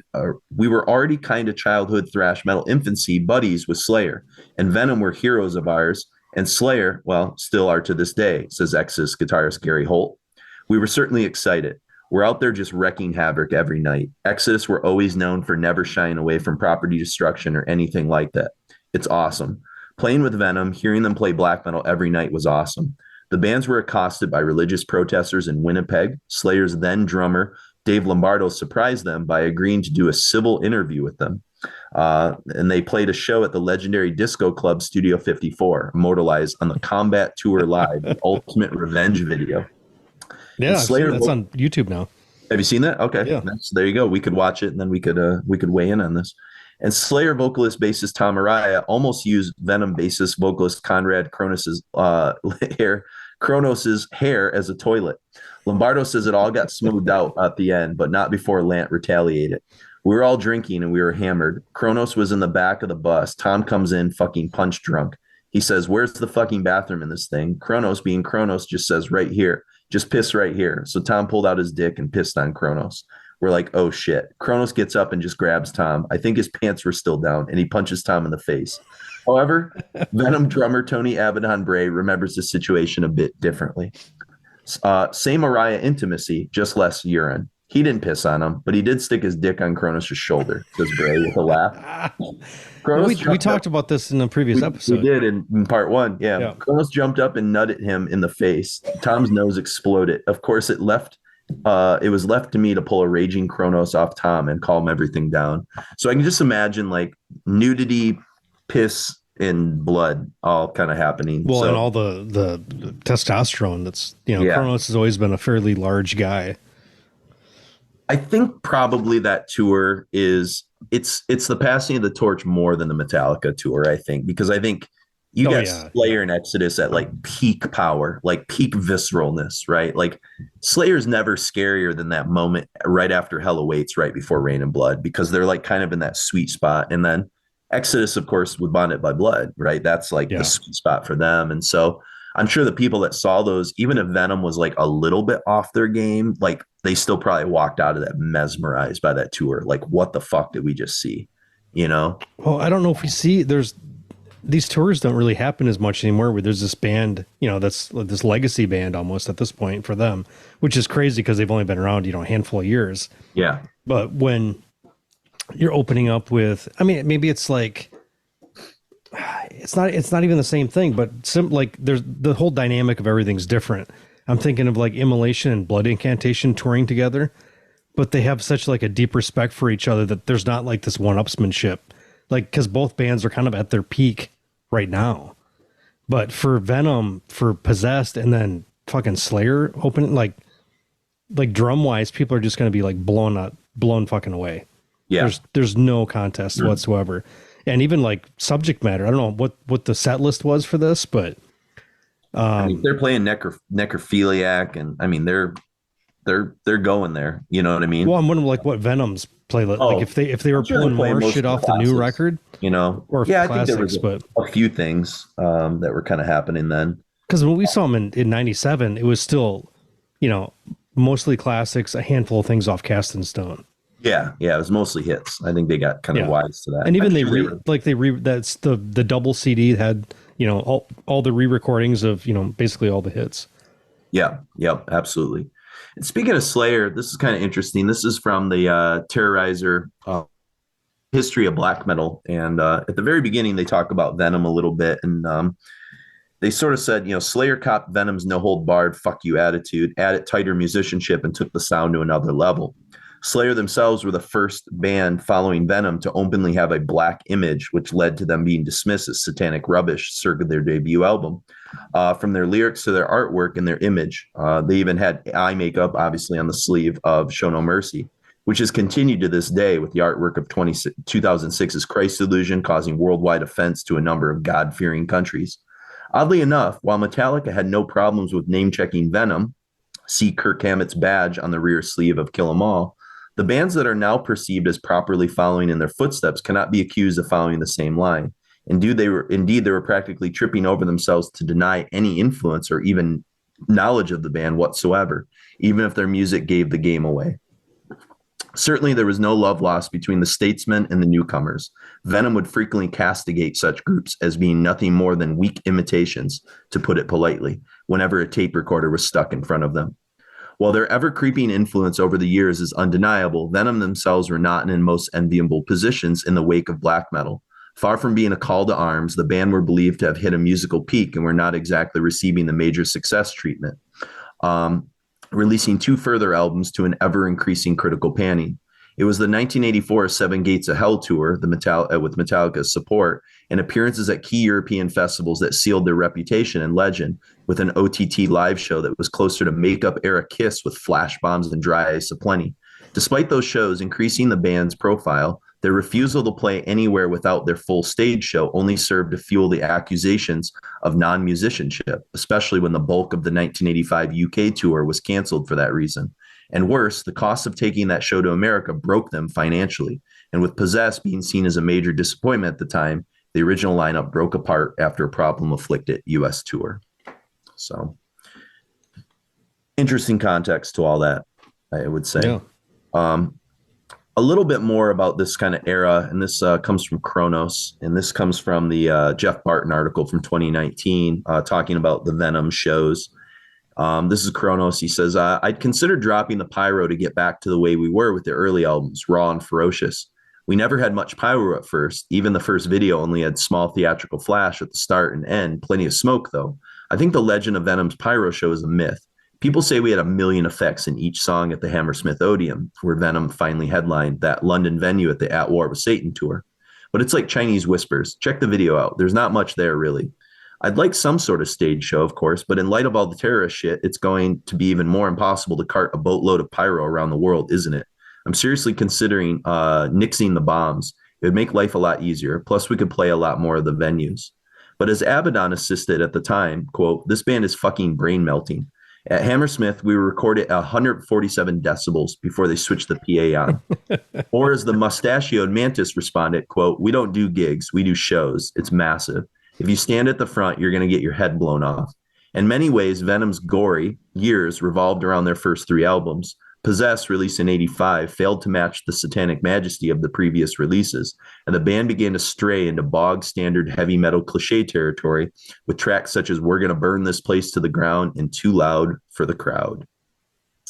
A planned U.S. tour was thrown into confusion as Mantas caught chickenpox, and local Northeast guitarist Les Chetham and Dave Irwin were brought in to replace him. Mantas decided to leave Venom in 86 when the band released the Nightmare EP and the Ein Klein Nacht Music live album, only to resurface shortly afterwards with an AOR-oriented solo album. Less Venom, more Vandenberg, you might say. Or as Kerrang's Derek Oliver commented at the time, quote, Mantas' guitar break is quite the best thing since the recent Jeff Beck album. So interesting. So like Mantas always had the chops, right? And you'll hear that in this next era that we're about to kind of get into once he rejoins the band and stuff. But it is interesting. So he was kind of just playing like a minimalist style that fit with like the Venom aesthetic. But there's a lot of turmoil, and this is kind of the turmoil sort of period. These dudes are still in their 20s.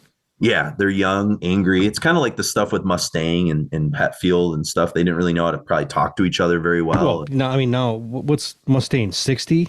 Yeah. I mean, he's close to it. It's just like every time I see like some stupid thing for, Blabbermouth, like where there's like, oh, how come Metallica doesn't take us out on tour? Are they scared how good we are? Like, oh my God, shut up. Dave, fucking get over yourself, man. Yeah, do you know where your lane is? Yeah, you've had a pretty good run. You know what I mean? He's had a great run, and also like Metallica's been nothing but generous to him since. Yeah, it's like that whole 20th anniversary shit where everybody came out to San Francisco and like everybody was coming out, even like the original bass player and shit. Yeah, yeah. Like some people just can't get over shit. Yeah, it's too bad. I've learned to let go of things in my life and move forward rather than kind of you have to like stasis. By Mustaine doing this, he's basically saying that everything he did then is better than what he's done since. Yeah, and I think they actually have a better discography. Yeah, we've kind of weighed in on that a little bit. Like as far as like sticking to their guns, like there's a lot of records of them I don't give a shit about, but also like anything after the Black Album from Metallica, I think is trash. I don't know if I go that far for me, but I understand what you're saying. I think there's a handful of like interesting things, but records. Yeah. They don't have a Dystopia or a 13, in their discography, which those are pretty strong Megadeth records, or even what Anthrax has done in recent years. It might just be that I'm pissed because they cut their hair. I don't know. You're close to Metallica. It's like if a girl you've been dating for like a couple weeks cheats on you, it doesn't hurt as deep as like somebody that you've been in love with for a number of years. And it just feels like people were very, very personal to Metallica. It was a very personal connection. And so it was like this thing that was underground that became huge. Yeah, I get it. Nothing else did. And like when PL cut their hair, I was like, okay, I get it. Sure. But yeah, I get it. There's like, stuff. Why did James get a mullet? For the Black Album? Like what? Come on. I don't know.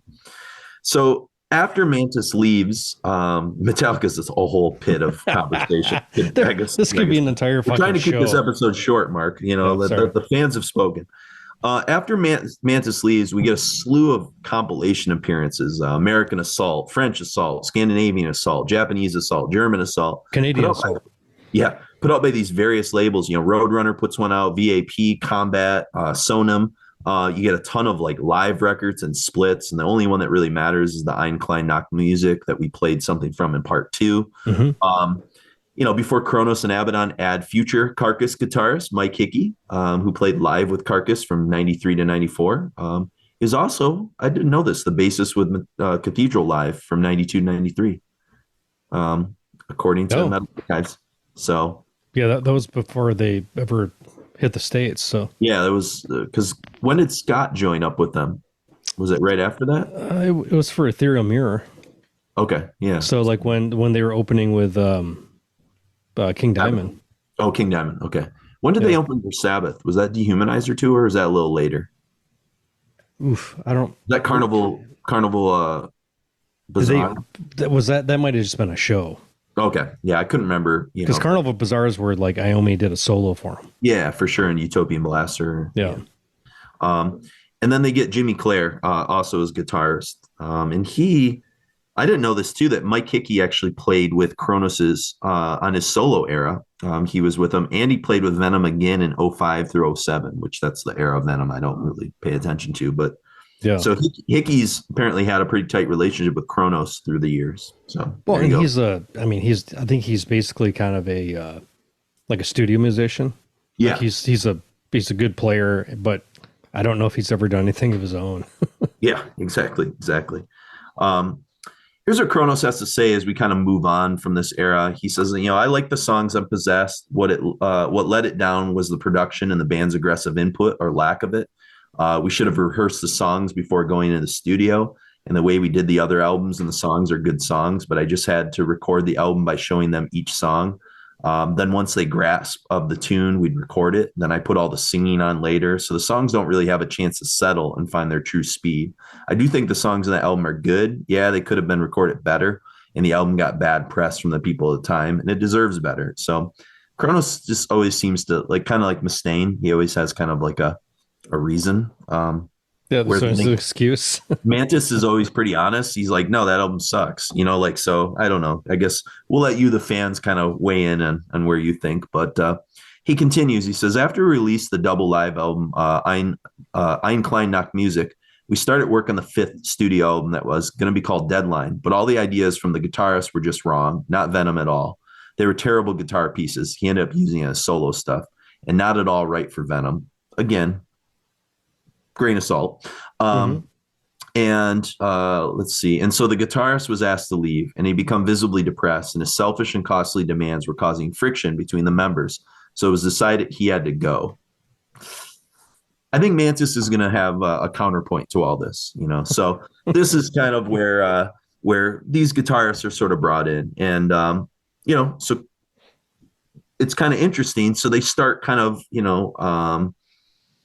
putting together this record. And I guess, what are your thoughts on what eventually becomes known as Calm Before the Storm?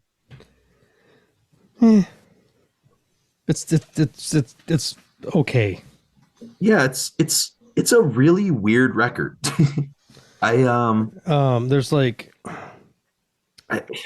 don't know. They're trying to kind of spread their wings a little bit as well. There's lots of the other guitar players are very hair metal-y. It reminds me of a solo Ozzy record / cock rock record from '87. That's what it sort of reminds me of, like a Jake E. Lee, but it reminds me of Cherry Orchards. It's when Tom G brings in the other guitar player that's obviously a good studio player that's trying to kind of okay, this is what's hip right now. This is what I'm going to try to bring to the show, but it just does not work. It's just completely not right. When we get to the title track, Calm Before the Storm, one of the things I wrote is funny. I said, I kind of love this song in a Cherry Orchards kind of way. Is that wrong, Mark? No, it's fine. It's fine. I love, I'm a big Whitesnake guy. Yeah. I like all of their eras really, but when they get guys like Tommy Aldridge in, it just elevates that kind of style. Yeah. But this is this seems out of place, but I don't hate it. Yeah, it's just, I don't know if it's a Venom record though. It just sounds more like probably what a solo Kronos record was going to sound like later. And again, I don't know what the solo Kronos records sound like. I'm just going by speculation. Did he did records under his own name?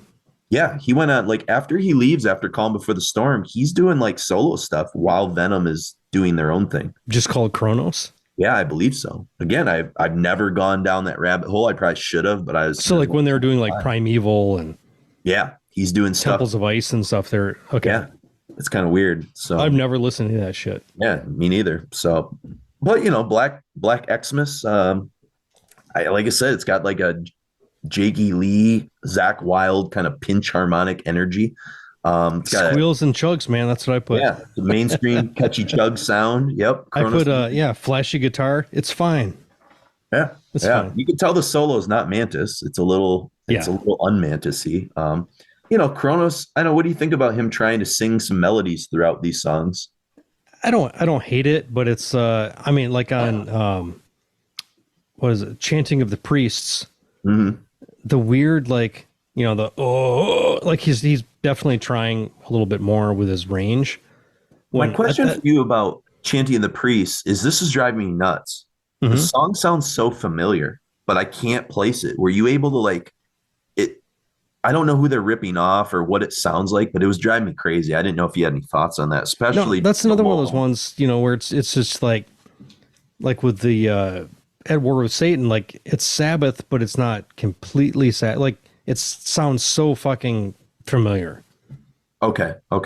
but Yeah. I couldn't figure out what it was. There's a little bit of like Iron Maiden kind of energy to it with like a little twin melody kind of thing happening. So maybe it's with two like guitar Sabbath players beats Maiden or something like that. But it's got kind of a certain, I wrote, what the fuck kind of charm. That's really this whole record is like, what the fuck? What am I listening to here? I mean, I've almost bought this record a bunch of times. It's been reissued. I did. You got it? Oh yeah, I've got it. Okay.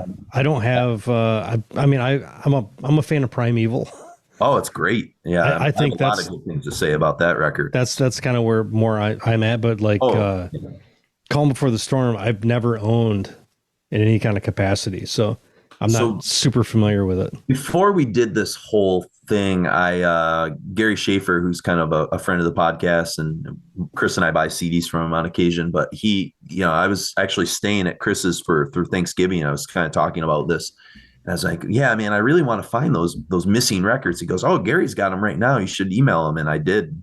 They were fucking at my house by the time I got home from Thanksgiving. And I was like, well, I guess I own everything from 87 to like 92 now. So here we go. It's all been reissued. Like I got Possessed. It's like one of those, Back on Black, not, the greatest, production or the greatest transfer. But Primeval, I think I fucking found it on Amazon because I was going down the rabbit hole and I just started listening to the record a lot. I just thought, I was like, okay,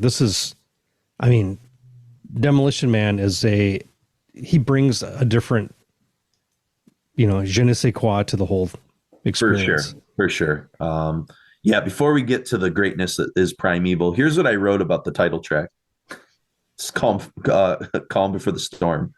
I wrote, man, Venom diehards must hate this record, truly, especially in 1987 when it was in real time with, Rain and Blood, which came out in like December of 86, Masters, Into the Pandemonium, and Under the Sign were around in context.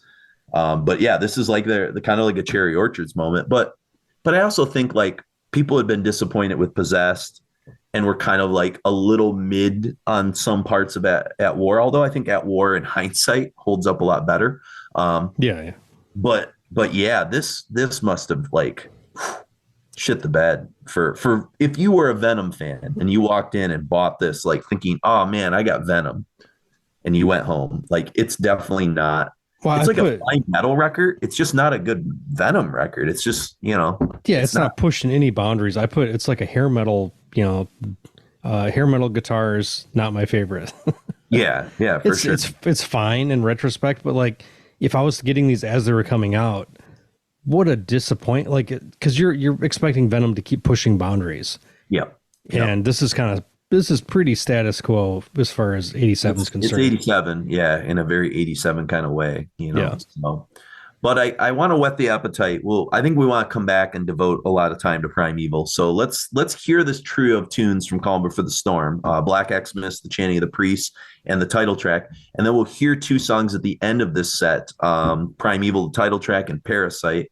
We hear from Mantas. He'll give some context for Primeval to set up a conversation about that record and where Venom kind of goes in the 90s. So enjoy.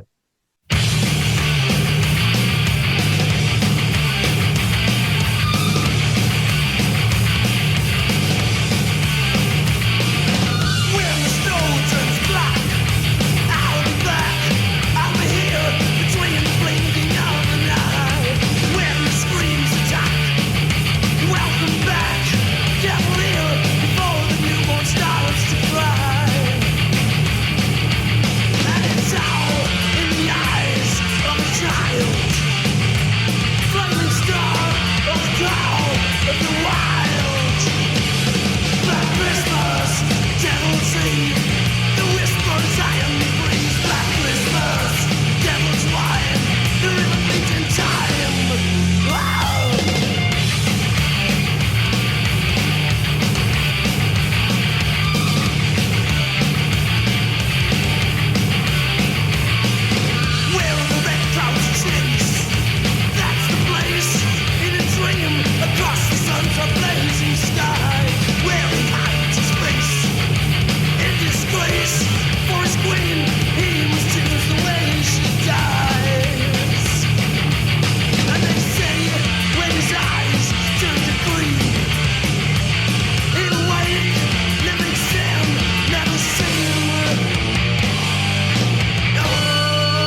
inside.